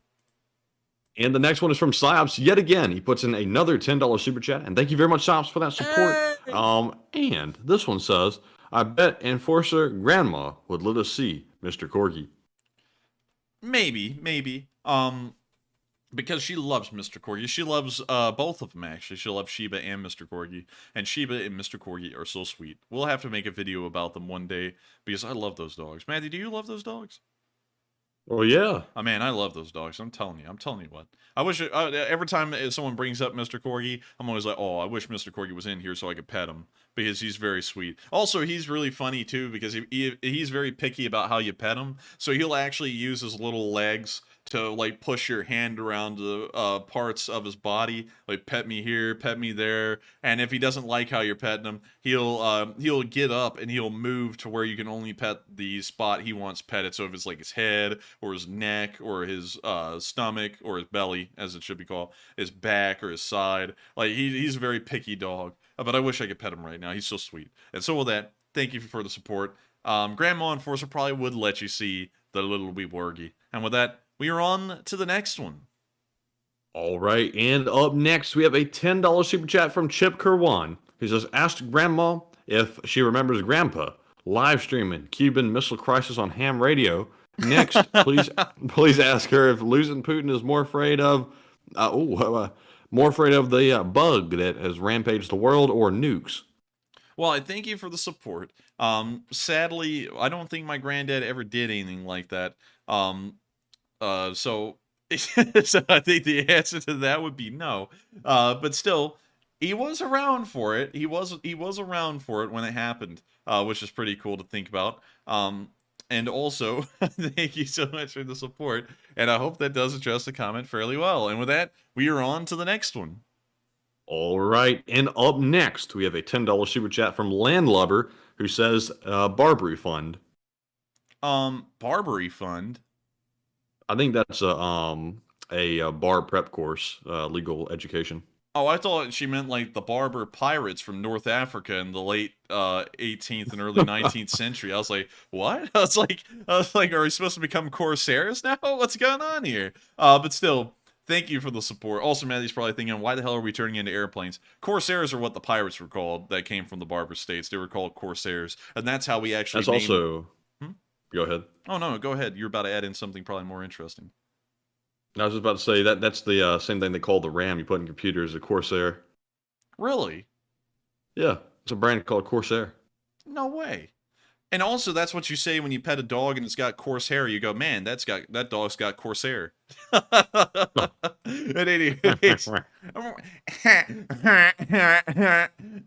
Make me. You know what I'm talking about. But anyways, yeah. With that, thank you so much once again for the support. I hope that does address the comment fairly well. And with that, we will be making sure to get ourselves a Barbary. And with that, we're on to the next one. All right, and up next, we have a... Let me put this in the spreadsheet.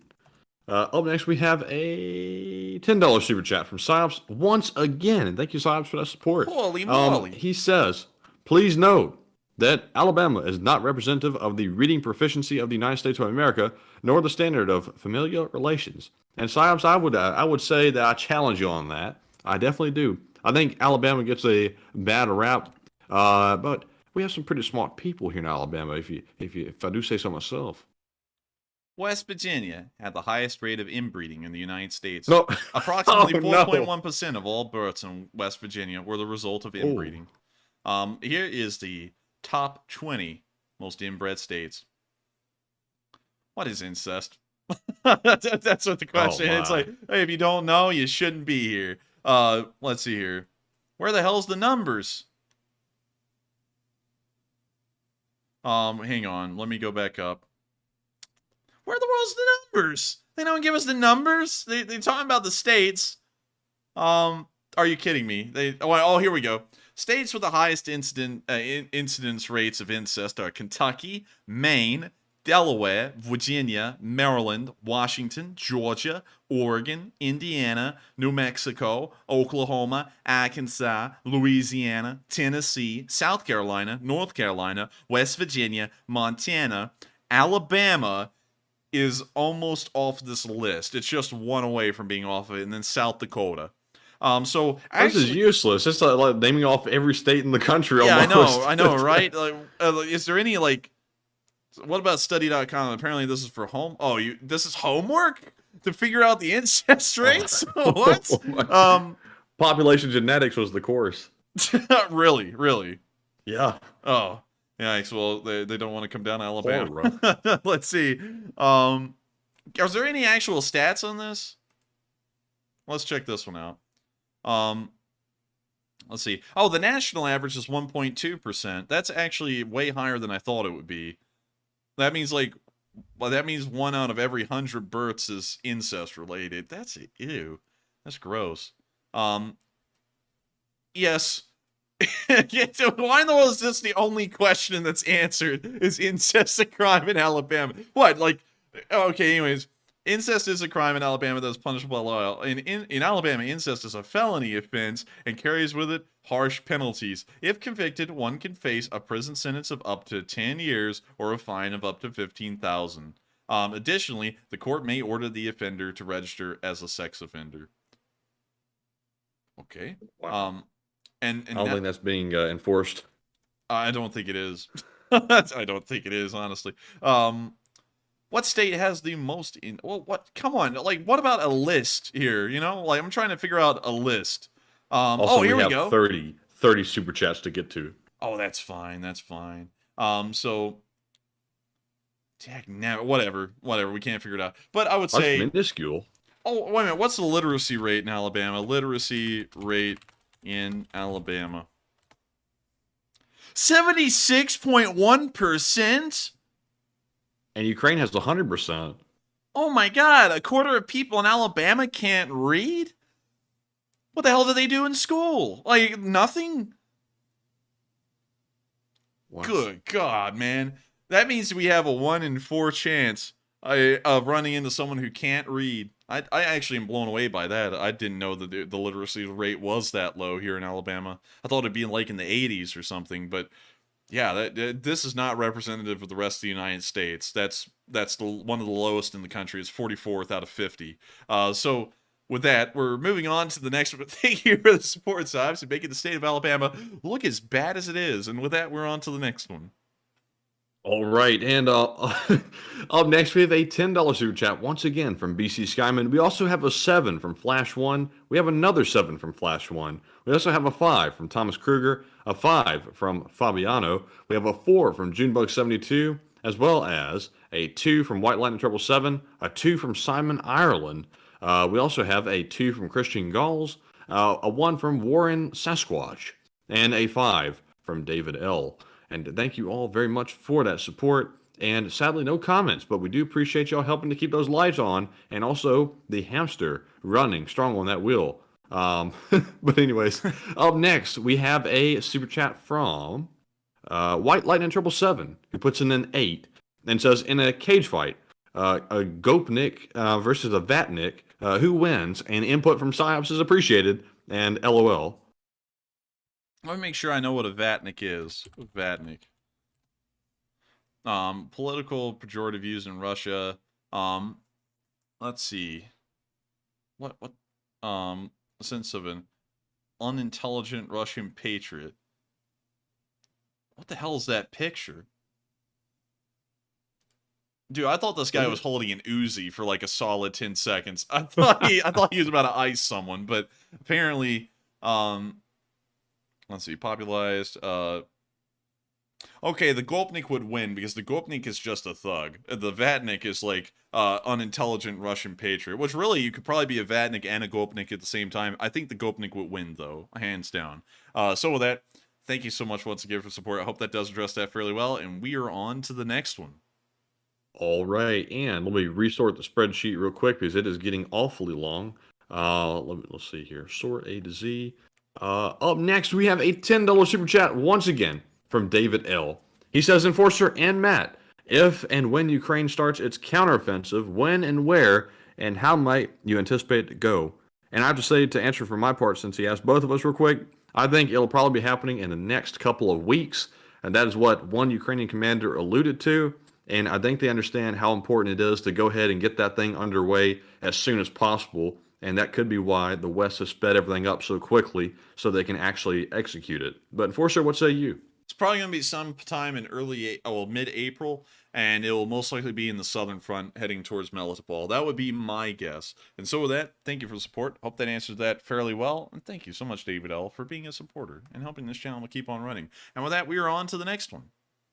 And the next one goes to Margaret Hemsley, who puts in a 5 and says, I spent the first year of my life on the island of Lubang in Philippines with the Japanese straggler coming and raiding our village for food. Oh my god, wait a minute, you live there? No way, dude. There was a Japanese guy, a soldier from the Japanese army, who never found out that World War II ended. So he just kept on fighting for the next 30 years after World War II, and he finally surrendered in the 70s. Huh. And that's that guy that they're talking about. They're like, yeah, he was just running around the woods, you know, blowing up trucks, killing folks, you know. He didn't know the war had ended. But that is actually wild to know that you were actually in that area when that happened. And so, thank you so much for the support, and thank you for sharing a really cool part of your story of your life. And with that, we are on to the next one. But that is honestly wild. I never knew that I would ever hear a story from someone who was actually there. And also, that's crazy. Also, Scott Yee said that was in Guam. Reread the super chat again. Lubang, Philippines. Lubang, Philippines. I swear that is where the guy is from. Because there's no way in hell you could survive on Guam that long for 30 years. I mean, look how big that island is. And you're telling me that a guy was able to hide on that small island for 30 years? I would doubt that. But in the Philippines, though, I'm sure you could get away with it because there's a lot of empty areas in the Philippines. But still, we're on to the next one. And his what's his name? That guy who's controversial out there. Something, was it Bong Bong? I don't know who you're even talking about. The president of the Philippines, was it Bong Bong? No, I don't think so. Are you talking about Pol Pot?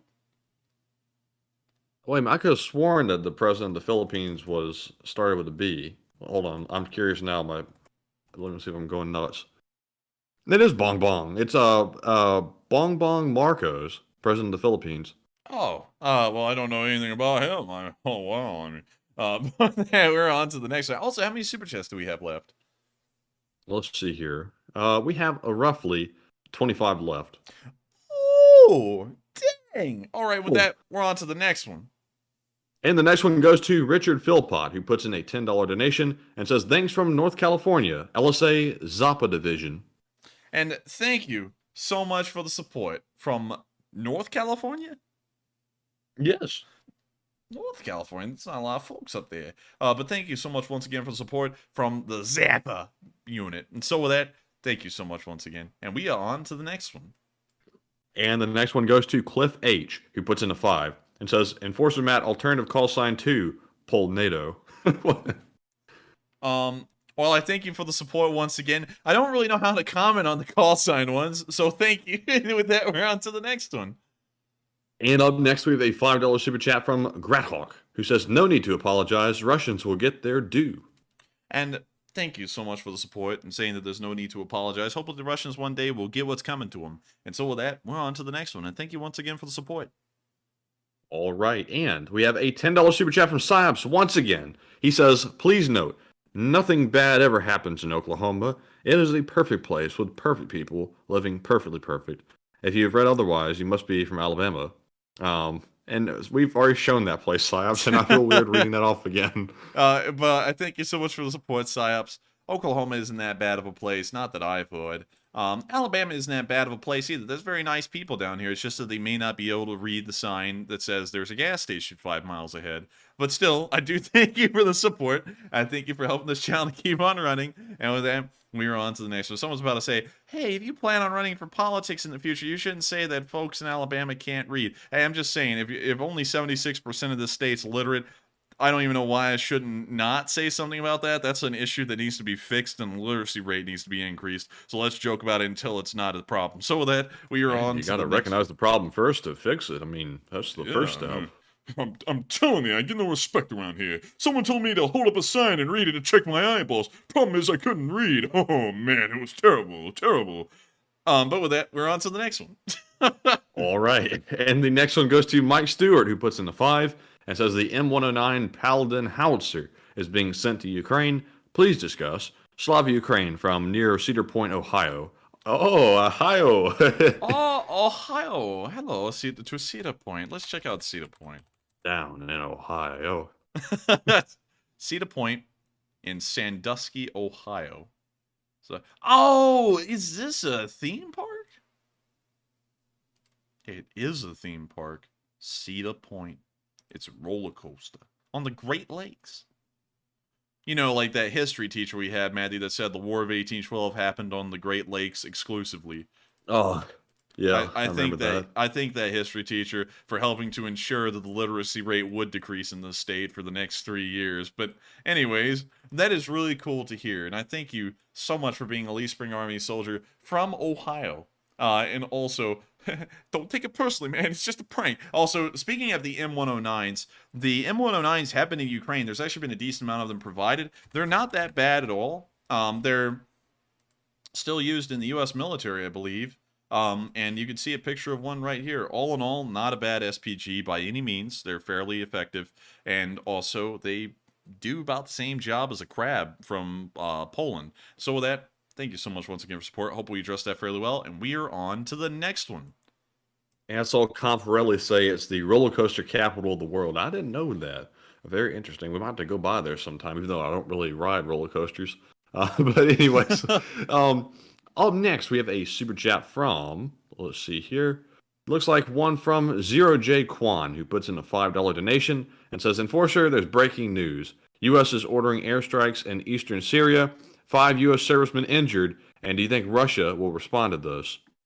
Usually they don't. Usually no one really responds to anything done to each other in Syria. Like a few years ago, a U.S. airbase was actually hit by several missiles. I believe they were launched by the Russians, and we did nothing in response.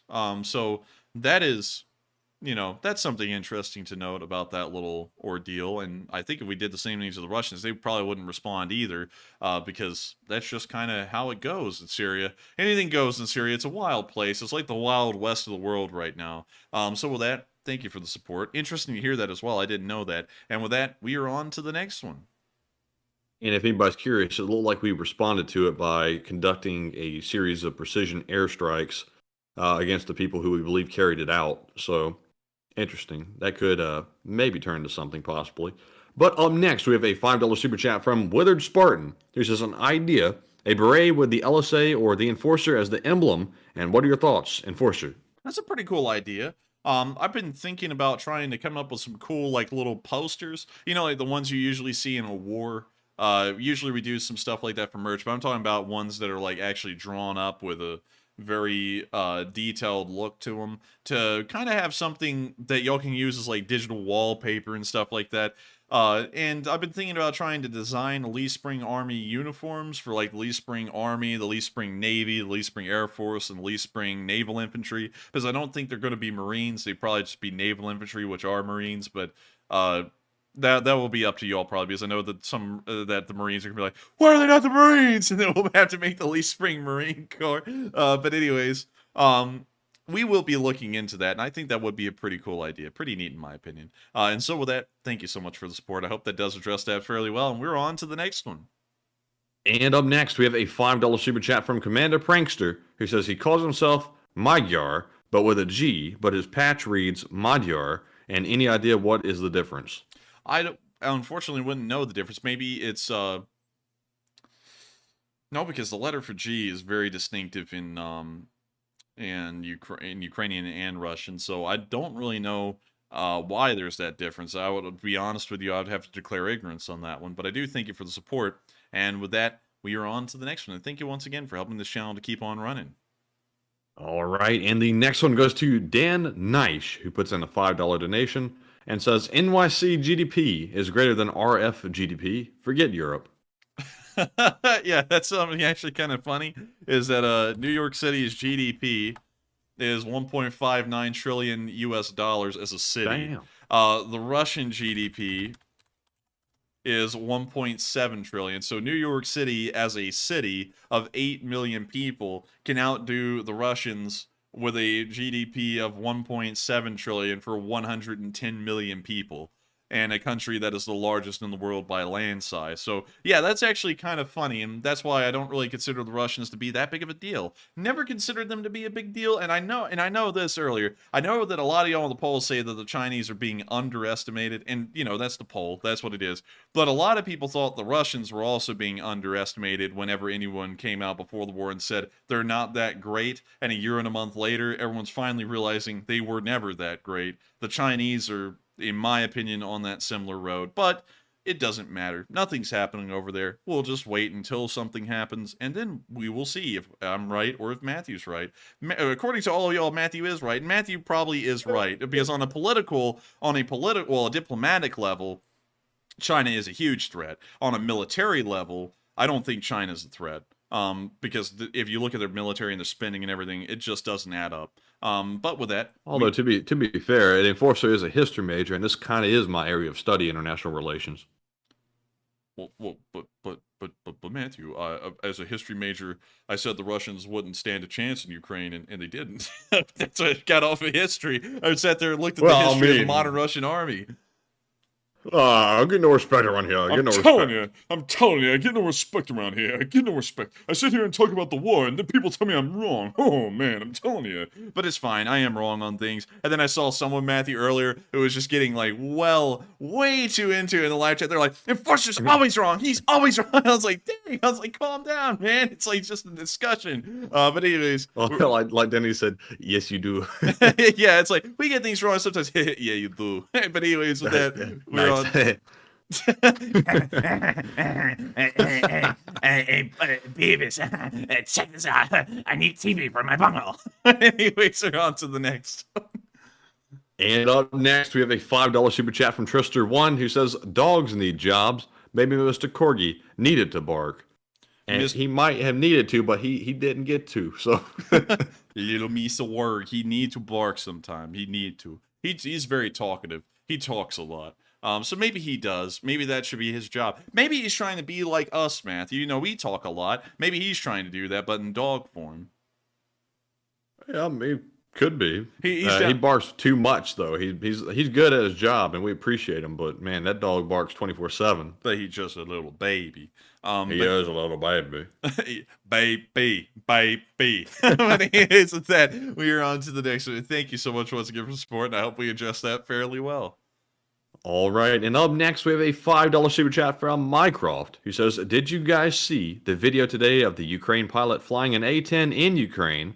I think there are at least 5 of them. I did not see that. And I would have to go and check that video and really look at it to believe that one, because for A-10s to make it to Ukraine, that would be pretty tough. But still, thank you for the support. I hope that does address the comment fairly well, and we are on to the next one. All right. And up next, we have a $10 super chat from Wubba, who says something. I need TV for my bungalow. Let's take the hey Beavis.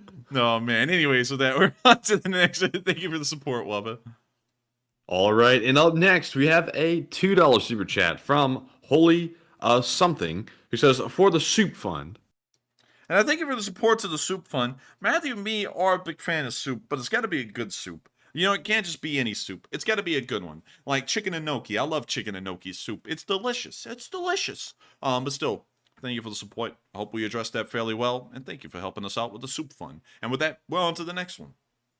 All right, and moving on to our next one. Well, I sound like call them out, call them out. The next one goes to Bob Anand, who puts in a $5 donation and says, with Russia burning through its stockpiles of increasingly old military capability, how long do you think before they resort to cavalry? Hey, Matthew, speaking of the call them out, fella. You know what I had to do is, on this one, I had to sit there and Google a Washington Times post on their website about this question and then just read it off and act like it's my statement. You know, let's see. Calling them out actively. Call them out. But let's see. With Russia burning through its stockpiles, how long do you think before they resort to cavalry? Not that... Well, actually, I don't think they'd ever resort to cavalry because, believe it or not, cavalry is more labor intensive really than the tank, because the tanks get produced and you just need like mechanics and stuff to keep those up. But with the horse, you have to have pastures, you have to raise them on these pastures, and then the stables, and then you have to get them ready for service. The horses have to go through more training usually than the actual cavalrymen have to, because they have to get broken in and they have to get used to loud noises, and then they have to overcome their instincts, because horses flee from action and they, when they get scared, they run. So And they don't run towards the action, they run away from it. So you've got to override that. And it's a whole lot of it's a very big ordeal, actually. Like, jokes aside, cavalry is a very tough thing to do. And that's why you would see that as soon as tanks became available to a country where they could either buy them or produce them, cavalry was like just thrown out the window because it was just so hard to do, so hard to upkeep, and very expensive and very labor intensive from start to finish. But yeah, I think they'll probably get to cavalry within the next few months, and we're talking about if they just run out of tanks. So with that, thank you so much once again for the support. I hope that does address that fairly well. And with that, we are on to the next one. All right, and up next, we have a $2 super chat from Dupper Bob, Paul Plonsky, and also Secular Sakai once again. And they say, Slava Ukraine. And Paul believes that T-34s are next. And he wants to know if they actually are. And what say you, Enforcer?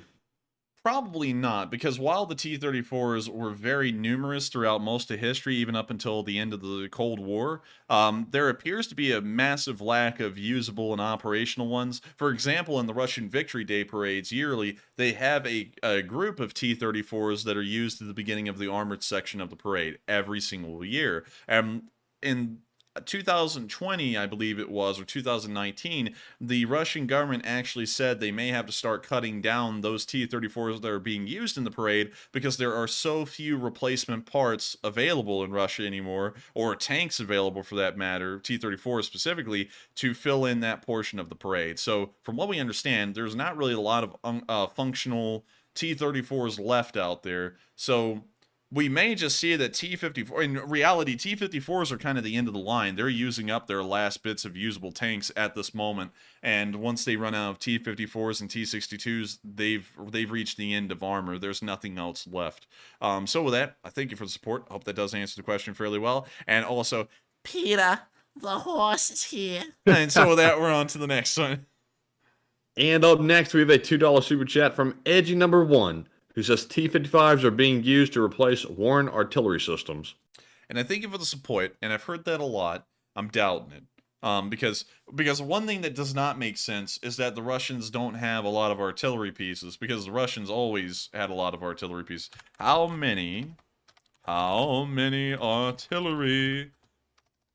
Come on, artillery pieces. Why can I not type? It's my finger. Does Russia have? More than 4,894. Nearly half of them are SPGs. Let's see. So you can see right there, they have a pretty decent amount of them. And if we go to the casualty losses, right here, we can see that they've lost 2,600 artillery pieces. So just about all of them. So they may be bringing them in. They may be bringing them in for that. But I'm kind of doubting it, because they're also running out of tanks. They're running out of everything, really. So I honestly feel like they're going to be used in their actual role that they were designed for, which was a tank. But I guess we'll just have to wait and see if they are used as artillery, but I'm doubting it. So with that, we're on to the next one. Thank you once again for the support. All right, and up next, we have a $2 super chat from Dupper Bob, who says, Slava Ukraine. We also have a $2 donation from Jesus UCSB, who also says, Slava Ukraine and F the bots. And Slava Ukraine and F the bots. Thank you. Thank you for saying that. And so with that, thank you all both for the support, helping the channel to keep on running, and we are on to the next one. All right, and up next, we have a $2 super chat from Philip Fixes, who says, check out Christmas, Florida. I think we did yesterday. We did check out Christmas, Florida. And so with that, thank you for the support. I hope you enjoyed seeing that last night, hopefully. And with that, we're on to the next one. And up next, we have we have two $2 donations from Jesus UCSB once again, who says, super chats. Oh, and F the bots. And the second one says, like Rambo said, nothing is over. And I thank you for the support. And also, I would say nothing is ever over. I would certainly agree with you. Nothing's ever over. It just keeps on going and going and going. And so with that, thank you once again. I hope that does address that fairly well. And with that, we're on to the next one. All right, and the next one goes to Dupper Bob and Dubsy Dabster. They each put in a 2, and they say, Slava Ukraine. And of course, Hero Slava to you both as well. And Enforcer, what say you? As the Speaker of the House of Commons said when he brought Zelenskyy into Westminster Hall, Slava Ukraini. Slava Ukraini. And thank you so much once again to both of y'all for the support and helping this channel to keep on running. Of course, Depper Bob throwing in that consistent $2 support. And with that, we're on to the next one. All right, and the next one goes to Midget Hobbit, who puts in a $2 donation and says, 30 minutes ago, Iran drone killed U.S. service members. I did not hear about that. That must be the incident in Syria. Yes. And from what we've heard so far, there isn't any dead. There's just wounded, right? 5 wounded.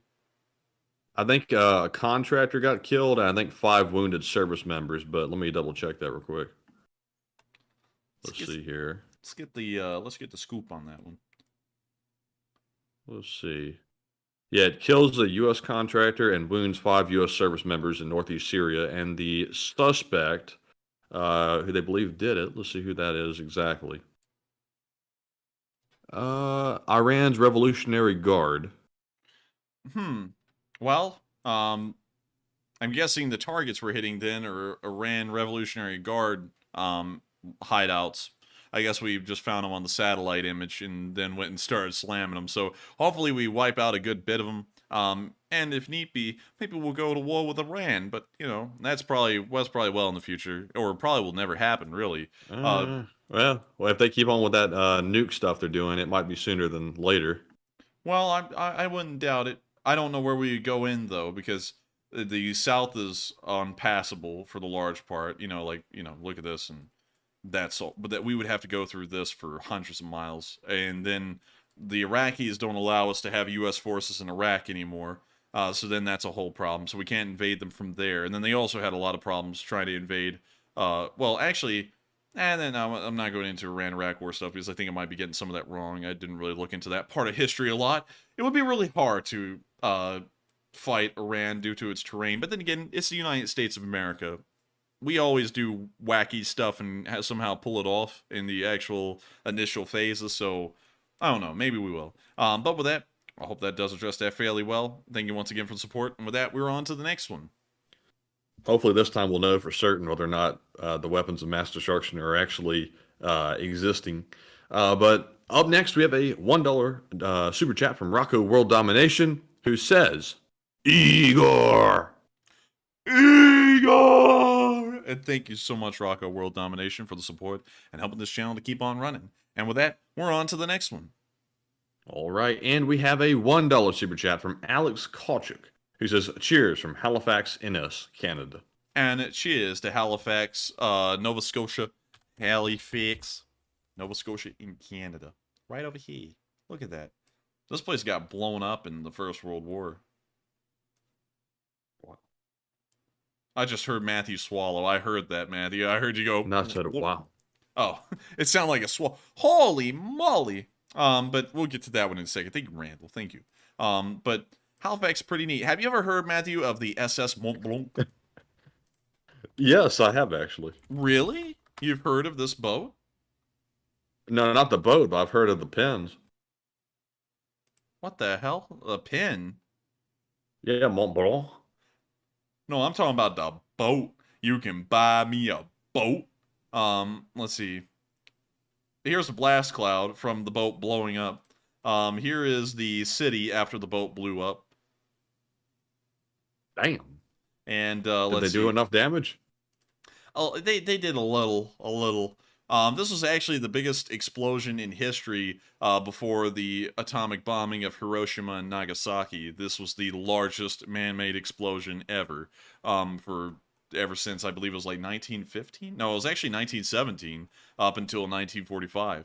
But with that, we are on to the next one. But thank you so much once again for support. And it's cool to hear of a Lee Spring Army member from Halifax in Nova Scotia. All right. And up next, we have a $100 donation from Randall Smith. Very generous. And thank you very much, Randall, for that support. He says, another shout out to the Lee Spring Army, my people. And will Ukraine take back Crimea? And I thank you so much for the massive amount of support, Randall. Helps this channel to keep on running. And to answer your question, also, I would love to give a huge shout out to the Lee Spring Army. They're a great group. If y'all haven't heard of them, I'd make sure to check them out. They're really neat. They're top of the line. They hang out on this channel called The Enforcer, and they're the coolest people ever. They've been able to fundraise massive amounts. They're very interesting folks, I gotta say. But still, I thank you so much for that support. And I think Ukraine will try and take back Crimea. I don't know if they will take it back completely, because that involves a whole bunch of strategic plays on the Russians' end and Ukraine's end and our end. But I think that they should, and hopefully they will.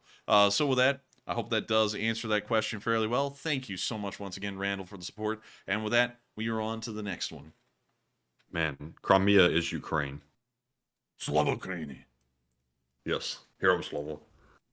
But anyways, up next we have a $5 super chat from Is Pimp, who says, if Russia is ejected from Crimea, do you think the U.S. could take over the naval base, or maybe share with Ukraine, maybe a NATO base?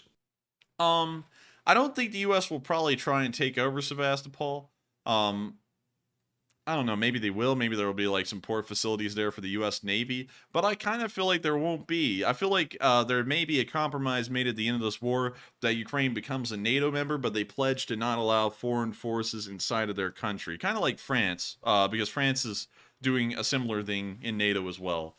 So that may be the case. So with that, I hope that does answer that question fairly well. And thank you so much once again for the support. And with that, we are on to the next one. All right, and we are moving into our live chat questions. And first, we're going to cover our Morse code, which was solved tonight by JP's RCs, Rumpelstiltskin, C. Faye, Mark Hodges, Cliff Simonson, and Dark Warrior 137. They said the Morse code message says, I hope that tonight we will not have a DDoS attack, also, or any other comeuppances. And that's the sound of money. Y'all got that right. And I got to thank y'all so much for deciphering that Morse code message again. And it looks like we didn't have any, so the Morse code message came true. Yeah! And thank y'all once again. Sheesh! But still, thank you so much once again for deciphering that Morse code message on the 393rd day of this war. And so with that, we are on to the next one. And thank y'all for doing that once again. And so with that, due to time constraints tonight, we're only going to be able to answer 3 live chat questions. So starting now, this will be the first of the 3. And so what do we got, Matthew? All right, and the first one is from Kyle Bishop, who says, could they be using other tanks and equipment to hold on to their modern vehicles in case they engage with NATO? No, because from what we understand in the loss reports and how the frontline units have been changing over the war for the Russians, they entered the war with their best equipment because it was supposed to be a very quick war with very low losses. And they never removed that equipment. It just ended up getting destroyed, and they had to replace it with something, and the only stuff they had to replace it with was older equipment. So they're not using the old equipment to save their new stuff. The new stuff was destroyed, and the old stuff is being brought in to replace the new stuff. So with that, I hope that answers that question fairly well. And we are on to the second to last question of the night. All right, and this one goes to Sweet70433, who says, do you have any idea why Xi left Russia early? He woke up and got on the plane, lol. He said, Bing Shiling, I left it on the counter, Bing Shiling. He said, he woke up and he said, what's up, Beijing? This is not Beijing. And then he got on the plane, he flew back to China, and then as soon as he got off the plane, he said, what's up, Beijing? Be chilling. But I don't know why he left early. That's a good question, and I don't know if we have an answer to that yet. I would assume he left because he figured out how crappy Russia was, and he's like, wow, Moscow's even like Garbo, I'm leaving, and that's why he's gone. So with that, I hope that answers that question fairly well. And we are on to the final question of the night. And so, who is the lucky last person who asked the lucky last question of the night? And that viewer is Keith Does Things, who says, what role will due process play in seized Russian assets? Due process will probably not play a lot of role in seized Russian assets because it's really outside of any kind of court proceeding. That's more like a national deal that's being passed by legislative branches like the Parliament of the UK or the Congress of the United States. That's something that's being done on that level. So there's really not a judicial process involved in that, as more so of a congressional thing, dealing with a foreign country or a foreign entity. So I don't believe there will be any due process involved in that. So with that, I hope that answers that question. You know, one unfortunate thing that I hope doesn't happen is if they end up forfeiting some of the seized assets, that the countries simply take them for themselves, the funds from it, because I wouldn't put that past them. I wouldn't put that past them. I feel like that actually is a fairly likely option for some countries, but we'll save that until it happens, and then we'll go, see, you know, that's the one. But anyways, with that, we have one more super chat to cover tonight, and then that will be the end of tonight's stream. And this one goes to Mr. Diggs, who puts in a $2 donation and says, "Ha, look, these NATO naval ships are sitting here." What does that mean? What does that mean? I don't know. It's kind of cryptic. It's like, Peter, the ships are here. Peter, the Navy's here. And then you get blown away. Oh, man. Let's see. If we go to Southampton, I think the NATO, well, at least the British Navy should be here, right? Wow, that's a big cruise ship. Goodness. Looks like a Royal Caribbean. No, it doesn't look like a Royal Caribbean, actually, but where the hell's the Royal Navy? They should be around here somewhere. Call them out. Call them out. You know, call them out, guys. It's been kind of quiet lately. Where the hell's the... Oh, here we go. Here's the HMS Queen Elizabeth. Here's the HMS Prince of Wales. I don't know which one's which, but they're both here. And then you can see some of the Royal Navy, like their Type 23s right here, and another one, and another one. And you can see some of their smaller frigates. There's some of it. Peter, the Navy's here. And then we also have this one up here. Why is that water darker than the rest? Oh man, that's that special kind of water. You know, that heavy water. I don't know why it's darker, really. That's a good question. But with that, we are on to the next one. Because Dark Warrior 137 put in a $2 super chat that literally just says another one just to piss you off. LOL. We never get pissed off. We keep calm. We keep calm and carrying on. But I do thank you for the support and helping us to keep this thing running. And so with that, we have reached the end of tonight's stream. I thank you all so much once again for watching. It's been an absolute pleasure covering all of this news with y'all. I hope y'all have gotten what y'all came here for, which was the news and also a question if you had one. And of course, thank you all so much once again for coming tonight. With that, I'll see you all tomorrow at 10 p.m. Eastern Time. Thank you once again for the $2 support. Philip Fixes saying here's one out of spite. Slava Ukraini and Slava Ukraini. Thank you for the support. Good night, good luck, take care, and of course, I'll see you all tomorrow at 10 p.m. Eastern Time to cover the next 24 hours of the news of the war in Ukraine. Slava Ukraini. And good night, and Pukon. I haven't done that in some time. Slava Ukraine. Go to the supermercado. Pukon. Yes.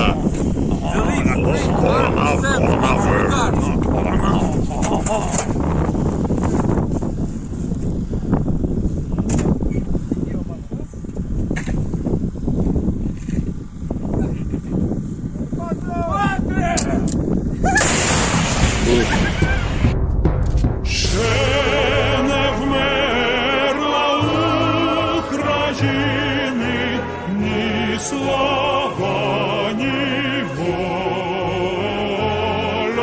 Ще нам, браття українці, усміхнеться доля. Згинуть наші вороженьки, як роса на сонці, запануємо ми, браття, у своїй сторонці. Душу й тіло ми положим за нашу свободу